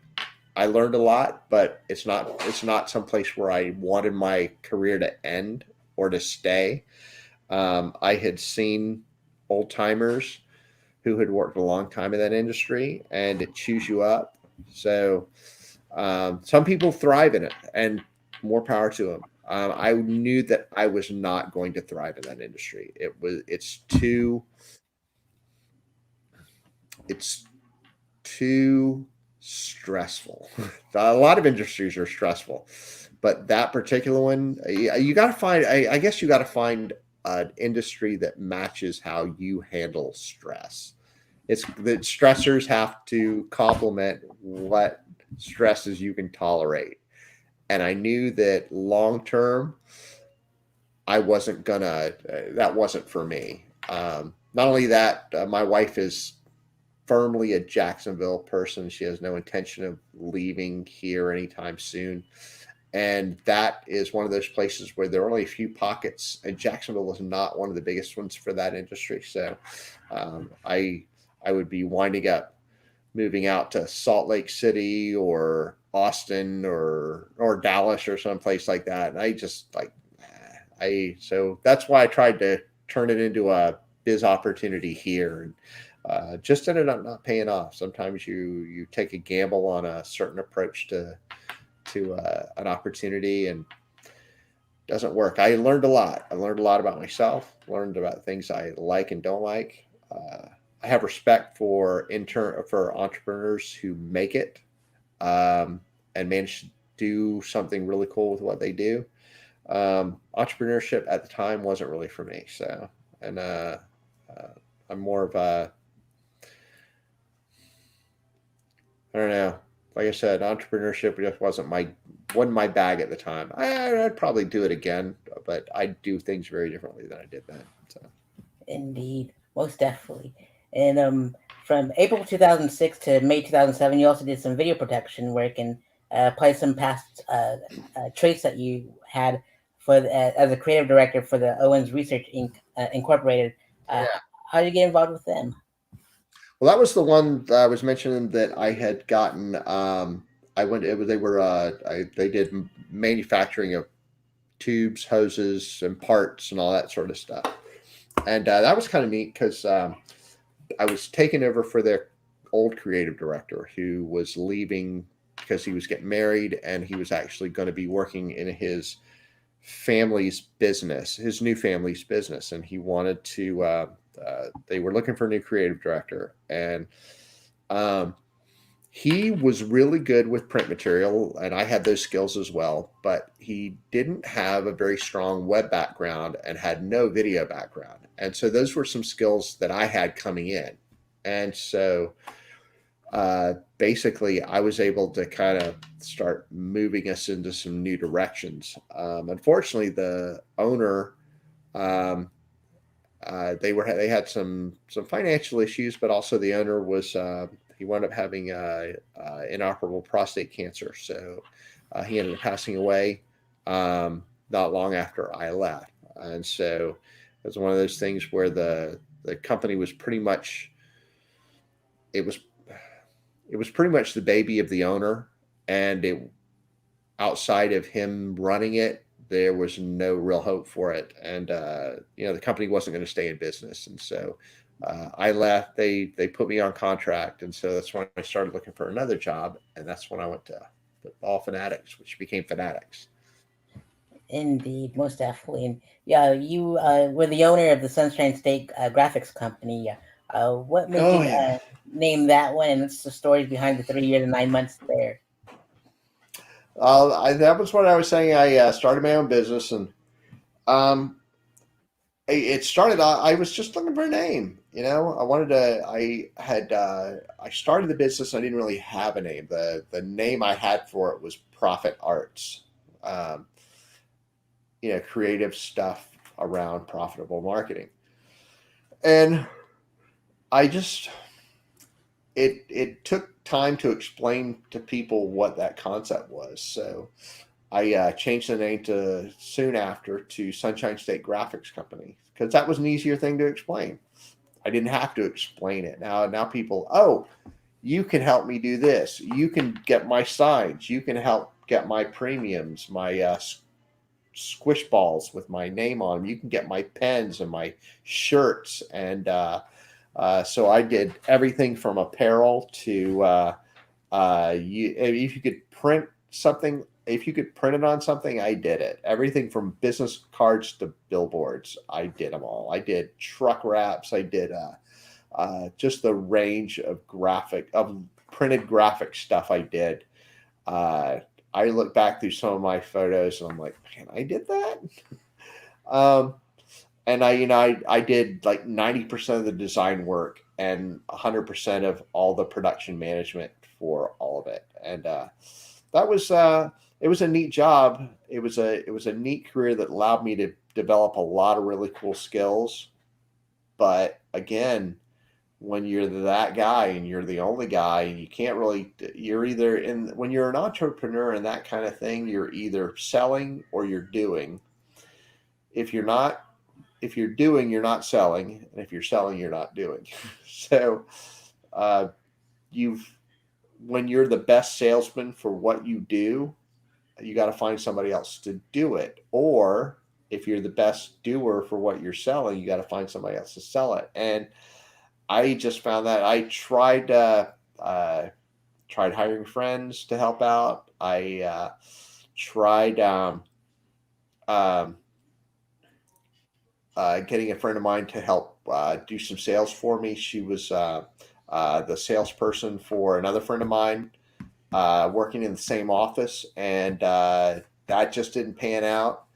So it's just one of those things where the mechanics that were very very time consuming, and when you got kids and you're just trying to meet some income goals um, and keep your family going, it just it it was just one of those things where I'm like, man, it's probably time for me to hang up the Spurs. And so I got the job at Fanatics. I continued to do some sign work and some freelance work for about a year or two after that. And I did, I earned a little bit of extra scratch doing that. That's good. I kept my vinyl cutter, and I kept a lot of, I had some accounts still going that I was still servicing. Uh, I was doing a homeowners association directory every year that was a reliable 600-700 bucks that took very little work. So I mean, a lot of those things were tough to give up because they were easy to do. So I kept all these things where I could still make a good amount of money. I didn't have to spend a lot of time, and then I got a regular day job, and I was happier. The missus was happier.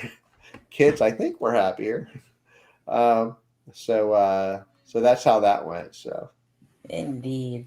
And so, currently, you're an instructor at the University of North Florida, and you've been there for 3 years and 4 months. God, I Um, didn't even mention that. Yeah, yeah, yeah.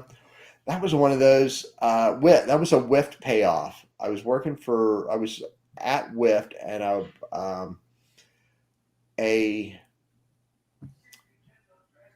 Sharon was coming to WIFT and she said, Mike, can you help me out with something? I can't get to WIFT until much, much later. And a friend of mine needs to drop off some flyers for me. Will you be there early and can you take the flyers for me? I'm like, sure, no problem. Yeah, absolutely. And person shows up with the flyers and her name is Valerie. She's the director of UNF's continuing ed department. And she's dropping off flyers for Sharon Cobb's um, script writing classes that she does at UNF. And I said, wow, this is really, I had no idea that, like, tell me more about this. And so Valerie gives me the elevator pitch for all of this stuff that they're doing with continuing ed. I'm like, do you have anybody that teaches video? She goes, no, we don't. Like, I would totally love to put together some classes for you. And so that became a really cool relationship. And I put together a bunch of classes and I wound up teaching video production, smartphone film and video production. And um, I taught them as one-day workshops. I taught them as night classes. I taught them at both the Herbert Center over behind UNF, and I taught them over at the YMCA's, both out at Ponte Vedra and over in Riverside.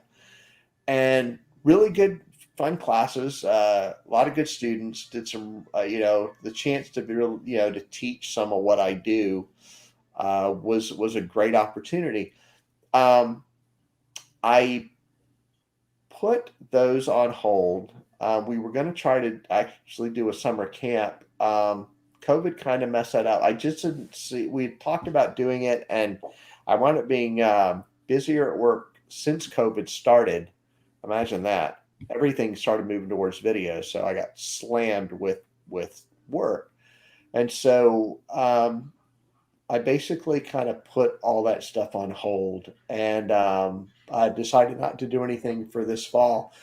Right now, I'm trying to figure out about going to doing more of them this spring. So I'll keep you posted on that. But I am still nominally over there, although I don't have any active classes going right now. So, but it's been really neat doing it. I've done it for this will be 4 years now. And it's been real rewarding. It's always rewarding, I think, to teach what you know when you do it well, when you've got a lot of experience, and you can help people do some things maybe they've never thought about doing before. And I think that's really gratifying.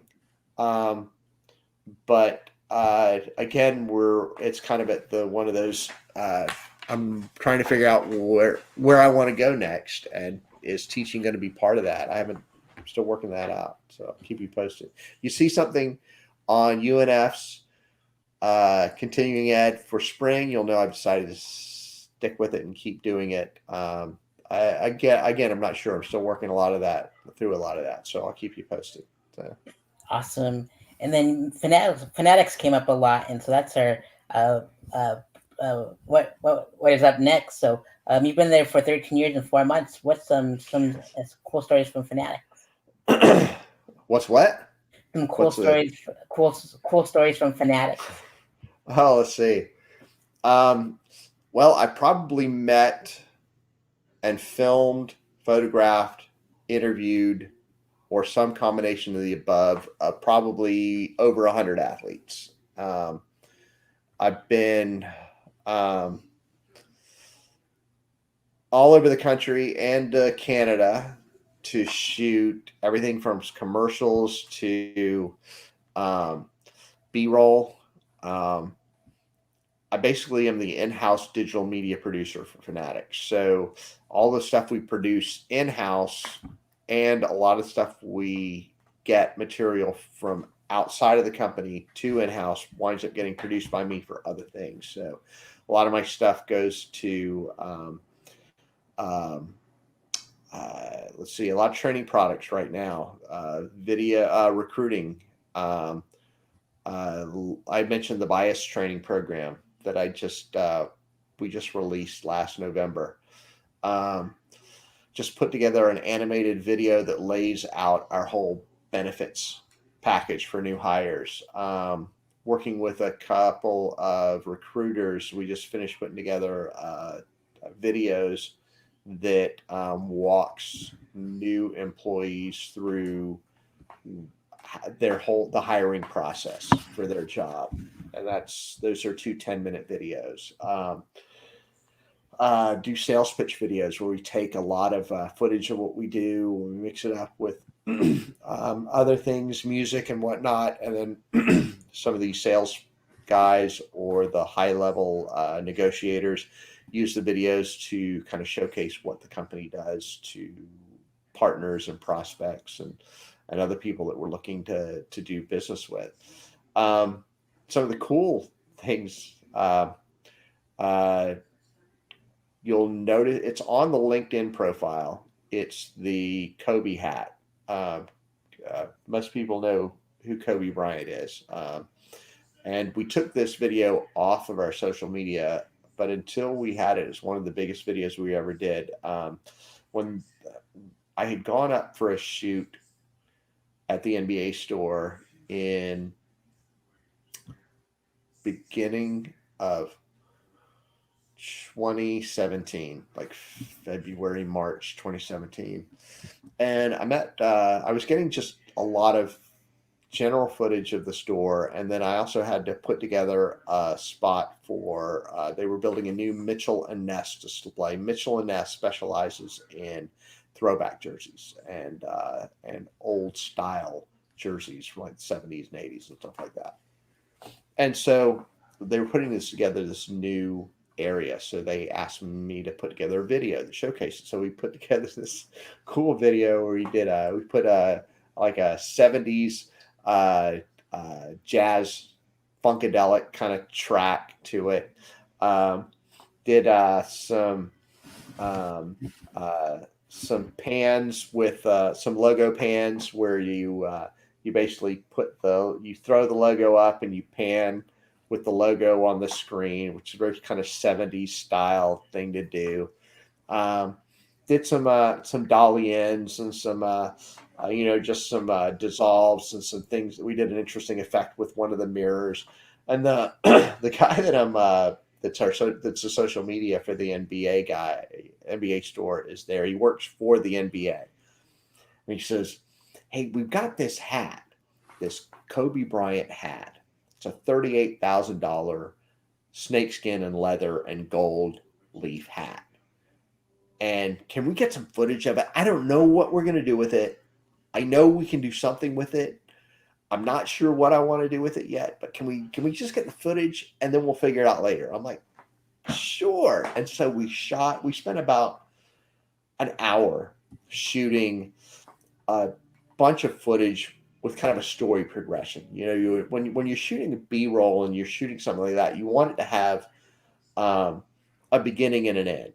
So we got shots of them opening the case and pulling the hat out and showing the features of the hat. And I'm shooting us all with this nice little nifty 50, a cheap 50 millimeter lens, and because it's all I had on me, and a little dolly, a little crappy little dolly that didn't work very well, but I'm getting these nice little dolly shots around the hat, and then we finished with the hat on full display, and so the footage we knew would tell a story, and then comes November of 2017. The Lakers are going to retire Kobe's jersey number. And it's a big deal because whenever a team retires a jersey number, it's a huge thing. And so, it's an honor. It's a huge honorarium for a player. And so they were retiring Kobe's jersey. And so we said, let's put together. He calls me up and says, let's put together a set. I got to have it in 2 days. Let me know what you think. And so I was like, man, I've always wanted to put together a BuzzFeed style video. Those BuzzFeed informational kind of thing videos. And so I took this footage and put these text fly-ins like would you wear this hat, there's all this kind of BuzzFeed kind of approach to the whole thing. And like you said, you can see it in the if you go to, we don't have it live on the store anymore. After Kobe passed away, the hat sold. There was no reason to keep the hat. The only reason I keep the hat, the video on, is because it's relevant to my history. But so that's right now the only place you can see that video. But it's got, it's definitely got this BuzzFeed feel with the whole, we put kind of a hip hop track to it, and then we used purple and gold as the colors for the text fly-in that's in the text boxes, and just created this cool little video. We wound up getting like 320,000 views in 2 days, which was, that's a pretty It's not millions, but it's a pretty respectable view rate for Facebook. It got even more. It got in the like 7 millions on the NBA site, so it was a pretty good video as far as that goes. As far as its saturation, but I was more than just happy with how well the video came with, and I was excited to do a project like that. It was really, to this day, it remains one of my coolest projects. The I think that's probably one of my favorite video production stories, of one of those things where you get something and you have no idea what you're going to do with it.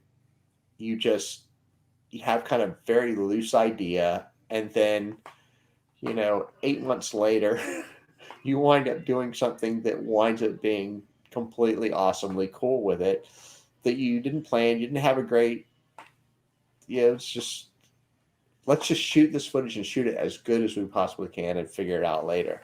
And so it's one of those kismet stories. So, you know what I'm saying? Yep, yep. And so, Yeah. for the final segment of the show, I'd like to play word association with your bio with some keywords. So the first word that comes up, Oh, we'll go. You'll say so. The first keyword is ESPN. what? The first keyword for word association is ESPN, the cable network, the sports network. Okay. So I have to say the first thing that comes to mind. Yep. ESPN. Um, wow. God, there's so many. ESPN. Oh, oh, oh. Um, uh, my Kevin Durant. Kevin And Durant. I love that interview. If that's the one that you're thinking of, but that Kevin Durant, he's pretty awesome. Yep. Bloomberg. Bloomberg. Oh, Bloomberg. Um, what's What do you think for Bloomberg? Bloomberg's got a good one. Um, oh, come on now. Um,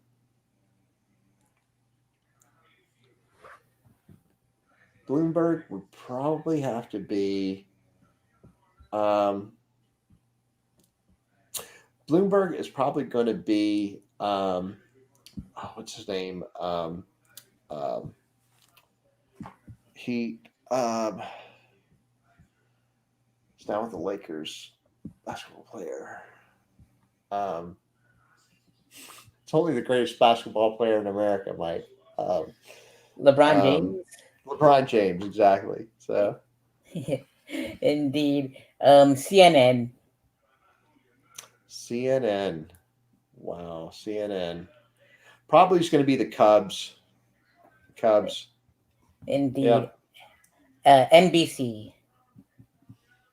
NBC. Oh, NBC is going to be Winter Olympics. Indeed. CBS. CBS. CBS NCAA. I did tons of spots for CBS and NCAA. Indeed. And HBO's Real Sports. Oh wow. Michael Rubin. Michael Rubin is our owner and I had put together a big package of video that we gave to Real Sports, um, and about 80% of the footage we sent them was stuff I shot. So when they did the interview with Michael Rubin, like most of the footage that you're seeing was stuff that was from Fanatics, was stuff that I shot. So Indeed. And Fox Sports. Fox Sports, Fox Sports, um, Fox Sports. That's going to have to be, wow. I think Fox Sports would be, hmm, maybe NHL.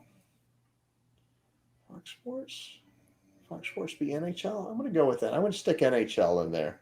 Okay. Recode.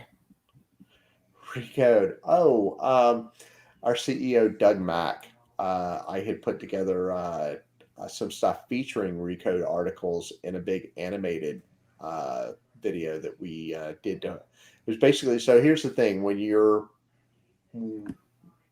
we didn't have a PR arm until about 2013. And we got a PR guy, and he started getting us in press, and he put together all of this stuff with us in press. So 2014, and one of the things that I did was put together a big animated motion graph video to music. I think it was Macklemore. Um, can't hold it. Can the feeling can't hold it? Um, and and it featured us, but the big shot with Recode was Doug Mack, our CEO, on it. So Indeed. Yahoo Sports. Yahoo Sports. Oh wow, Yahoo Sports would have to be the huh. That would be maybe. Oh, I think that would be the MLB. You had been putting together a distressed logo spot with Yahoo Sports for uh, that ended up getting canned because we weren't supposed to use distressed logos, but and I had done some other stuff with Yahoo Sports too, but that's the one that comes to mind just because the creative director didn't like it. Indeed. Yahoo Finance. Yahoo Finance. That whoa, what was Yahoo Finance?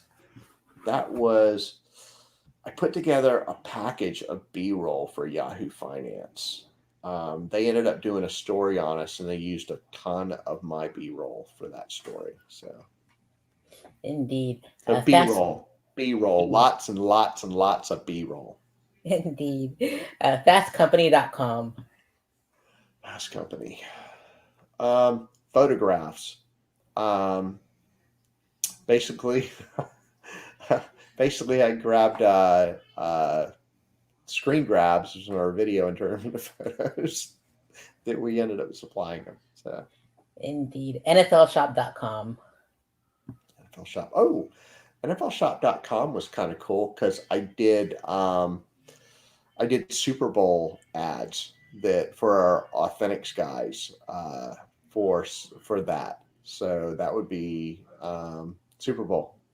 Indeed. Maxim.com. Maxim was great. Maxim was photos. That guy, the word association for that is Reggie Smith.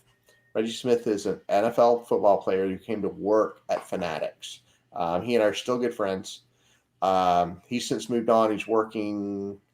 He went to work for, I think, Pets or Chewy, and now he's somewhere else. I forget where. He just got married. Just got married too. So congratulations, Reggie. Reggie. But anyway, um, Maxim did an article on him, and I shot all of the photos that they ran in the article. Basically, we shot some photos of him out in the warehouse, shot a really badass one of him from a low angle, standing, because he always carried a notepad and something else, and he's standing there and with all this shelving at an angle behind him. The lights, the way it was lit, we kind of lit him kind of dim in the front. It wound up being a really cool looking thing. But so look it up, Maxim magazine, Reggie Smith article, and that was so Reggie Smith is my word association for Maxim. Indeed. Florida Trend. Florida Trend. Oh, Florida Trend. The Florida Trend did an article on Fanatics, and I had put together a bunch of warehouse shots of our big work floor, and I sent those down in Florida. Trend ended up using those for that. So, Indeed. Sports Business Journal. oh, Sports Business Journal. They're one of the biggest players in sports news and information, and I put together different photos and video for some of the things they do on us, including they've given us some awards, and I put together the video presentation awards thing so that when our guys walk out to receive the award, they play this video, and then also when they're teeing up all the nominees, they play some of the video that I would supply for them to showcase what we do. So Indeed. Cheddar. Cheddar, Cheddar's one. They're kind of a neat digital media news outlet. If you haven't heard of them, they've been kind of a rising thing based out of New York. Really been coming to the fore in the past 3-4 years. And we've I put together B-roll packages and video that we've sent to them to go behind interviews with our leadership when they go on Cheddar. So Indeed. NBA Store. NBA Star. Oh, you've heard me talk about that. I've shot tons of stuff. I've shot promos for them. I shot one where they sell blinking Christmas tree light sweaters, and so I put together an NBA Store video that started off. It starts off with the blinking lights, and it looks like a Christmas tree until the lights come up, and you see it's these blinking lights on these blinking light ugly sweaters. Let's see. Oh, you know who though really who I really think about with NBA Store is going to be Run DMC. How's that? I'll associate that when we did a real big promotion where we licensed Run DMC and we did all these shirts that they would say Run, and then they would have the 3-letter city or state of a particular team or sport. So if it was Atlanta Falcons, for instance, it would say Run ATL using the Run DMC brand, and then the colors would be the Atlanta Falcons. If it was Boston Celtics, it would be the Boston Celtics colors, and it would say Run BOS.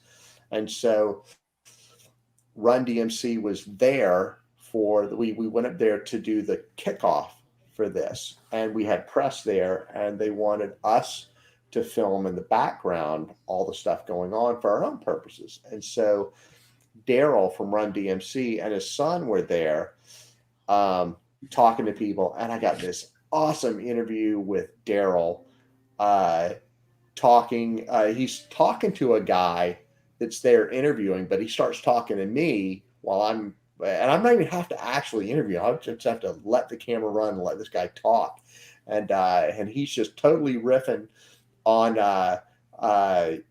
this. He says something like, when people see this. This bucket hat from 20, 30 years ago, and they see this guy doing this and this guy, and then he goes, it empowers us all. And I'm like, whoa, it was a total mic drop moment. And I got it all on video and ended up using it for our stuff.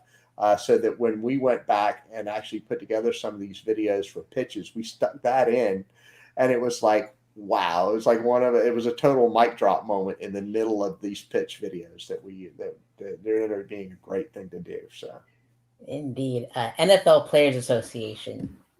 oh man, the NFL Players Association is awesome. You can see another one of those videos on my LinkedIn profile. That one is actually out in public on the YouTube channel for NFLPA. but we host a thing for the NFLPA internship. We've done it now, I think 6 or 7 years, and every year I get to follow these guys, get to know them, follow them with the camera, get interviews with them, and so the uh, I in fact that's where I met Reggie Smith. Met a ton of other NFL players. But anyway, we do that for them, and we have a close relationship with them. But I get to shoot these guys and film them and put together really cool videos featuring them every year. Sometimes we'll send the video back over to, in fact, in the last few, we've sent back over to the NFLPA. But those are a lot of fun. Indeed. NCAA. NCAA, man, so much stuff with NCAA. Uh, um, how friggin' Bama Gators, my beloved Gators. That's my word association. I'm a Gators fan. My wife and my oldest son are FSU fans or Seminoles, so we're a house divided. Um, but like every time there's whoever wins the NCAA tournaments, whether it's basketball, football, what have you, I'm out there filming their stuff being produced. So, Indeed. CBS Sports. CBS Sports. Oh, CBS Sports. Um, man, drawing a blank. CBS Sports. CBS Sports would have been NCAA too. We did a bunch of stuff for them where we would. This was kind of cool. So we worked with their creative department they would put together the 3D stuff for us, but we kind of directed how they did it. We would basically go in and say, okay, we need to drop these two-dimensional pictures of stuff, of gear, into these spots, and I need to be able to put together a voiceover, and I need to be able to do this. I need to have this hit here, this hit here, this hit here, and I'd be able to change the text here, here, and here. So we would work back and forth with their designers who were 3D guys, who were big 3D. So they got an army of 3D developers. So we basically work with their 3D people to develop these spots. And then they would put together this core spot, and then I would take it and I would drop all these custom elements in each weekend. Some of them would be for a matchup. Some of them would be for whoever won, what they call a clinch. And so those spots would be used to promote the online store that we run to get people to buy our stuff. So, Indeed. NBC Sports. NBC Sports. Oh man, NBC Sports would have to be that's NHL and MLB. NHL and MLB. We put together spots. We actually created those in After Effects, kind of a similar thing. We basically built these backgrounds that were basically a hockey arena or a baseball field. We were real kind of dark in the background, and then we drop products into it. So, Indeed. Team USA, US Olympics. I'm sorry, Team USA. Yep, Oh and US man. Olympics. Yeah. Oh yeah, TMASA. Yeah, we've done so many things for them. My first one being the one in 2010 that I've talked about, but we've done stuff for. I've done stuff for the ski team. I've done stuff for wrestling, and I've done stuff for a few others, but the most notable one has to be the curling team. I actually did a commercial spot featuring Team USA's curling team. Awesome. Yes, somebody actually did a spot featuring the curling team, and that was me. So sweet. Jacksonville Jaguars. Jaguars are great. I put together all of the ribbon stuff for Fanatics for the Jaguars, but we've also done some Marquise Lee. We've interviewed him. We've done some things with him before. Let's see. Yeah. So I'm going to say Marquise Lee. Marquise Lee. Yeah. I don't. I'm not even sure if he's. I think he's still. I can't remember if he's with the team or not still. But Indeed. um, New York but Giants. New York Giants. Um, let's see. I loved seeing them beat the Patriots in the Super Bowl. Um, but New York Giants was one of the first NFL pro teams that I ever did a spot for. I did an in stadium spot for them, and they were good. They were really cool. They were really. What's cool is I don't get a lot of pushback on a lot of the stuff that I put together. So it usually tells me that I'm doing the right thing. So, and Indeed. they were one of the first, and they dug the spot. So go Giants. Indeed. San Francisco 49ers. 49ers have the most gorgeous store I've ever been. It's huge. It's monstrously huge, and I've done a few spots for them. But I did one to promote their hats, um, and then one to promote the what do you call it? The online store, or no, sorry, the in-house store. Um, and it's cool. It's beautiful. They've got a monstrously huge stadium. It's a hell of a walk though, because they cordon off everything way back. You got there's no driving up to that stadium. You're gonna walk a mile to get there, yeah, Goodness. or more. New York Mets. New York Mets. New York Mets. New York Mets. Let's see. What did I do? I think I did. I want to say I did. I, I think I did. I think what I did for the New York Mets was I did some in stadium ads to promote their T-shirts, and hats. I think that's what I did was some in stadium ads for them. So, Oakland A's.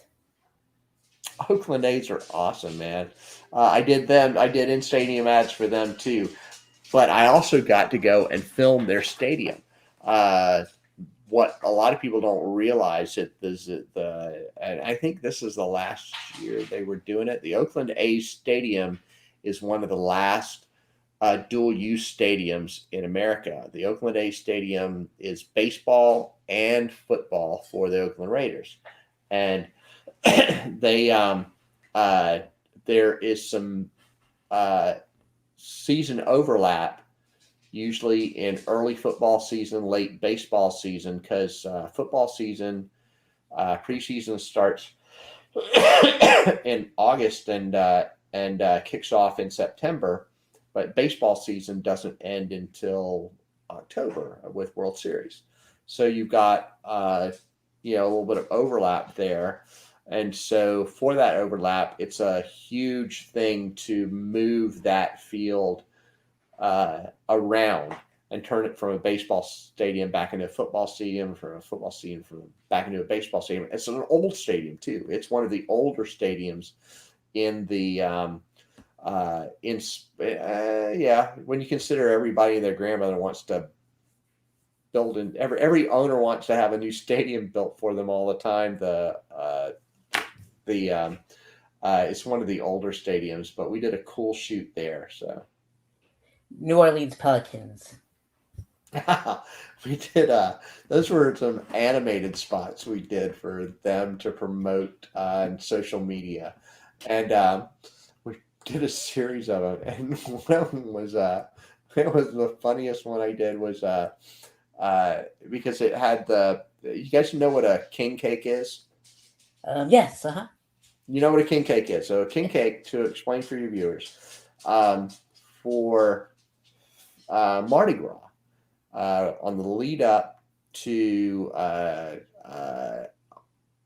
you've got Fat Tuesday, and then you've got and Mardi Gras, and then you've got I can't remember if do you eat the baby do you eat the king cake at Easter or Mardi Gras? I can't remember which, but I think but whatever you eat this king cake, and it's decorated in red, purple, green, glittery sugar, and it's got a little plastic baby embedded in it.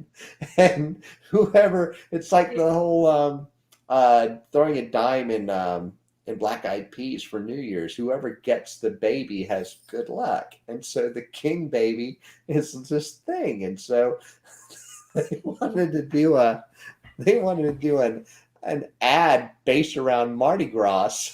So I put the king baby in there and I put a crown on his head. And I had the I basically animated the king baby like this, really big in the frame, and then had him because they well what it was is they had a shirt, they had a T-shirt with the king baby on it, and so I basically took the graphic from the king baby that they had on the shirt, and I made it really big, and I had it dancing, and then it shrinks down and goes onto the shirt, and then so it becomes a thing. So it's one of the funnier ads I ever put together. I had a lot of fun doing it. So, Indeed. Charlotte Hornets. oh man, Charlotte Hornets was cool. They sent us um, green screen footage of their cheerleaders dancing or moving around or what have you, wearing gear. And so I wrote a script, and then I got the Charlotte Hornets play-by-play announcer to do the voiceover, and so I wrote him a script and had him send it. And meanwhile, I developed the Charlotte. So Charlotte Hornets, everything is in hexagons, right? Their whole design palette is built around hexagons, and their colors are teal and purple. So basically, put together a really cool animated sequence using some off the shelf uh, motion graphics to build this hexagon themed Hornets logo reveal at the beginning, and then we put some basic music track on it, and then we put the green screen. We used the hexagon white, where you'd have these hexagons pop up, and they would uh, shift, and they would reveal the cheerleaders on green screen, and on the where the green screen was, we put some more hexagon stuff, not quite as much more subtle behind them, and so we had this really cool uh, animated spot. That's using the announcer that we'd gotten them, and the green screen footage of their cheerleaders to put together a spot that they ended up totally digging. It was really pretty neat. So, um, don't ask me why they're using hexagons. Hexagons you would think bees, hornets. I'm not judging. I thought it worked. It worked out well. So, Indeed. U.S. Golf Association. oh man, we do the spots for them every year, and I produced spots. This was the third or I think the third or fourth year I've been producing them, and basically, they send us video. They send us video of golfers they want featured playing, and then we work with. They have a guy named Kevin Mambo, who's an actor out of based in New York, I think, and we have him do the voiceover. And basically, I get patched into the recording studio in New York, and I direct the voiceover. And then we they tell us what products off the store to feature, and then I build the spot around it. So. Indeed. And these next two are about your house divided with the sports teams. University of Florida.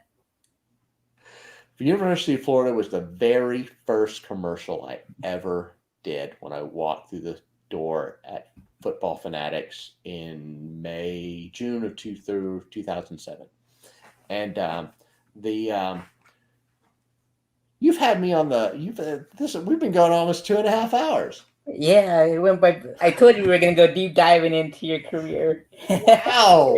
Yeah. Wow. I didn't know I had this much career to talk about. So, Indeed. do we still have anybody actually watching? Not Do yet. we They're know? in and out. They have been coming in and out. So. Okay. Interesting. All right. Let's see. So the University of Florida was the very first spot I ever did. A lot of fun. It was it's one of those. I look at it now and I wince. I'm like, I can't believe I did that. I would never do anything like that now. But being the very first ad I ever did, and having never really done anything like that before, I'm gonna give myself a break. It started me in this wild, crazy career doing this kind of nutsy stuff. So nutsy Indeed. stuff. So. Florida State University. And they were one of the second one. I think they were the second one I did. Um, but we ended up putting together a cool video for them. Um, let's see. It basically featured. They have this song. I think it's called "Invincible." That's their big. It's their big fanfare song, and so we put together a cool video. This is back 2007, 2008, basically featuring their. Um, uh, no. I'll tell you my story for FSU. Jameis Winston. We were out 2015. We're out at the rookie premiere.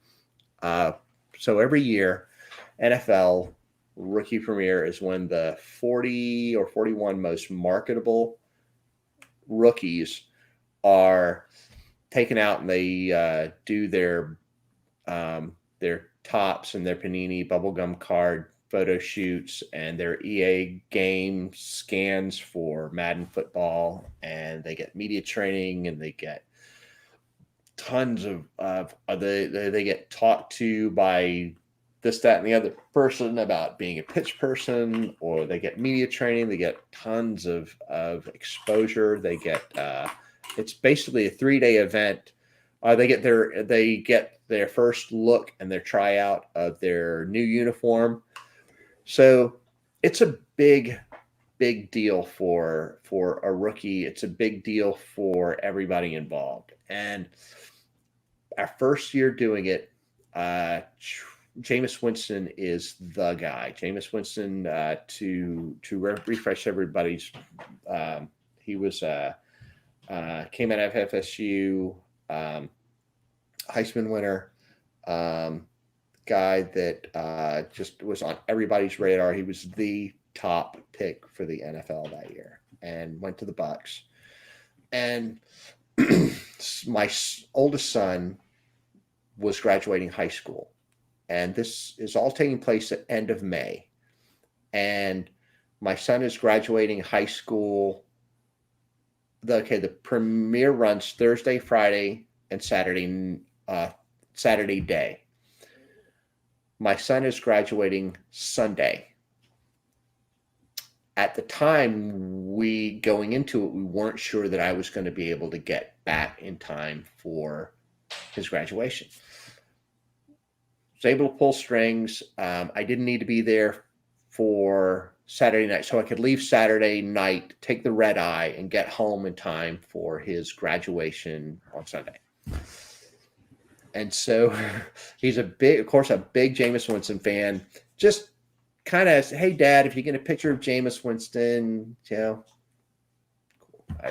And so I'm going to do my best. And so we're shooting interviews with all these players, and Jameis Winston is the last guy. 40 people before him, he is the last guy to come through the gate. If you don't know anything about him, he's a live wire. He is super fun, super chill, relaxed. When the next day, when they did when they were finishing up everything with the cards and stuff, a lot of these other guys are wanting to get off the field because it's hot. Jameis Winston's out there throwing balls at people, kids, other people. He's just throwing catch in late afternoon, stay until whenever. He's just totally in the zone, just being a kickback, chill guy. Same thing the day before, the last guy, close of a 2-day grueling shoot. And he's the last one to come through, does a great interview. He sits for a long time. He's funny, charming, just totally revitalizes the whole thing. And then we're getting ready to close everything down. And So I'm like, Mr. Winston, that was great. I'm handling all the production. I'm shooting the video. I'm working with the gaffer he's done all the lights. So I'm handling the video and the audio, miking him up, shooting everything. I'm calling action. I'm calling cut. I'm doing all that stuff. Because I'm the director on the shoot, as well as the camera guy. And so we finish up, and I'm getting his mic and everything. And I say, by the way, my son is a huge fan, big FSU fan, huge fan of yours. He's graduating high school tomorrow. Can I get a picture with you? And he goes, yeah, your son's graduating school. I'm like, yeah, and he's a big fan. Like, yeah. And he goes, well, you want me to give him a video message or something? I'm like, yeah, sure. He goes, all right, well, come on, team me up. So I'm like, all right, I pop up and I pull out my smartphone and I've already got it pulled out. I set it up and I'm like, hit the video and start, all right, go. And he goes, what's your son's name again? It's like, Jay. So he says, all right, start again. So I says, start the thing. He goes, hey, Jay, this is Jameis Winston. I'm out in L.A. hanging with your pops, and we've been having a good time together. And he told me you're a big fan, and you're getting ready to graduate high school. And he's just like, I'm like, wow. He just gives him like a 30-second long, stay in school, have a great time. Yeah, you're gonna. I'm like, wow, that's awesome. And I was dad of the week for the rest of the week. It was nothing short of amazing. It was hands down one of my best.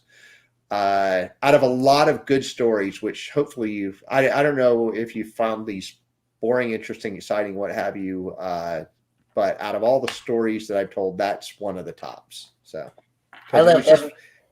Oh, go for it. No, I was just gonna say it was a very human moment, and it was it was very sincere, and it stuck with me. Indeed, I loved every second of this interview for sure. Indeed, learning so much about you. Three more topics, I promise. Notre Dame University. More? Yeah. Oh, let's see. Notre Dame. I have a couple of memories about Notre Dame, but let's see. We had been trying to get Notre Dame for a while before we finally got their store. They were a big get. I think they were one of my first animated banner ads. That's back in 2007. Animated banner ads were still a big thing, and they were done very differently. Now they're all dynamic, but this one was just like you did the ad. And then there wasn't really much dynamic about it. So putting together an animated banner ad for the store, it was basically to pitch the whole idea to them. So we were trying to get Notre Dame then, and it must have been 2008. And that one was kind of a first there. We were constantly trying new things back then, and we were a much smaller team. There were only 3 of us on the design team, and now I'm not even on the design team anymore. So go figure. So. Indeed. Ohio State University. Oh, Ohio State. Wow, what a trip. We did an ad for Ohio State, and it was one of those rare ads where they didn't want to use us as a voiceover. We told them we wanted Coach Tressel, who was the coach at the time. This was before the big scandal. So I got to direct Coach Tressel doing a voiceover for Ohio State. So that was kind of cool. Indeed. And Syracuse University. Syracuse. Oh, wow. Syracuse Orange, man. They were one of the first ones to want to get away from our stock video templates and come up with some special things for them. So like when we launched the mobile store, they say, can you put us an ad together that's based on a mobile store? So basically we put together an ad that basically had somebody holding a phone, and it's just swiping through the store. And we just overlaying some text, graphics, and music. And it's a pretty simple. It was one that was made to just be like an inline thing, or maybe a pre-roll or something like that. But they were definitely a cool. And Syracuse University. They're one of the ones that's more adventurous about stuff, and so none of them are doing. They're all doing that stuff in house now. They've all got their own teams doing that stuff. They don't need us. Not all of them. Not all of them. Some of them still have us doing this stuff, but they definitely were one of the cutting edge of a lot of that stuff. So good memories for them. Most definitely. And going towards the beginning of the whole interview, we had the meanings behind your name and everything, and we had the manifesto. What TV was one of the options, and I have that located below this interview on YouTube too. So if all the viewers like to go and check out all the information from Mike's interview from today, you can find it all there below. Are there any final words you have, Mike? No, I don't. Dude, you've tapped me out. This has been a thorough delight, though. You're an excellent interview. I don't talk this much. Well, I'm a talkative guy, but I don't normally talk this much about myself, and so I'm usually the one asking questions. But you got me riffing, man. You got me monologuing. Indeed, and I hope that we're already at midnight, so I really hope that you do bring Mike Madden at midnight to life. And I would love to be a guest on it sometime for sure. If you do, I'm kind of obligated now. I got to do that to find out more about you too. But I'm not going to stick it out for. I'm not going. I don't know if I'll do it 2.5 hours. If I'm going to start at midnight. So indeed, it's been a huge honor. Thank you so much for taking time out for Saturday Night Cenobites and for hanging on for 2.5 hours. This is like the longest interview I ever had. It's like some Joe Rogan experience stuff for me. So, but thank you so much. Thank you so much. Thank you. This has been a delight. You've been a delightful interviewer, and this was a lot of fun. And I would love to work with you on any kind of project in the future. You want to do some type of meetup, some kind of chat? I don't know. We'll think of something. But I would love to work with you in the future on something. So absolutely, that'd be amazing. Thank you again, Mike, for being my guest this week. I'll send you all the links and everything. And I sleep well, and I'll see you hopefully soon. All right, you as well. Peace, love, and grooviness. Take care, all. All right, take care, you too. And that's it for Saturday Night Cenobites from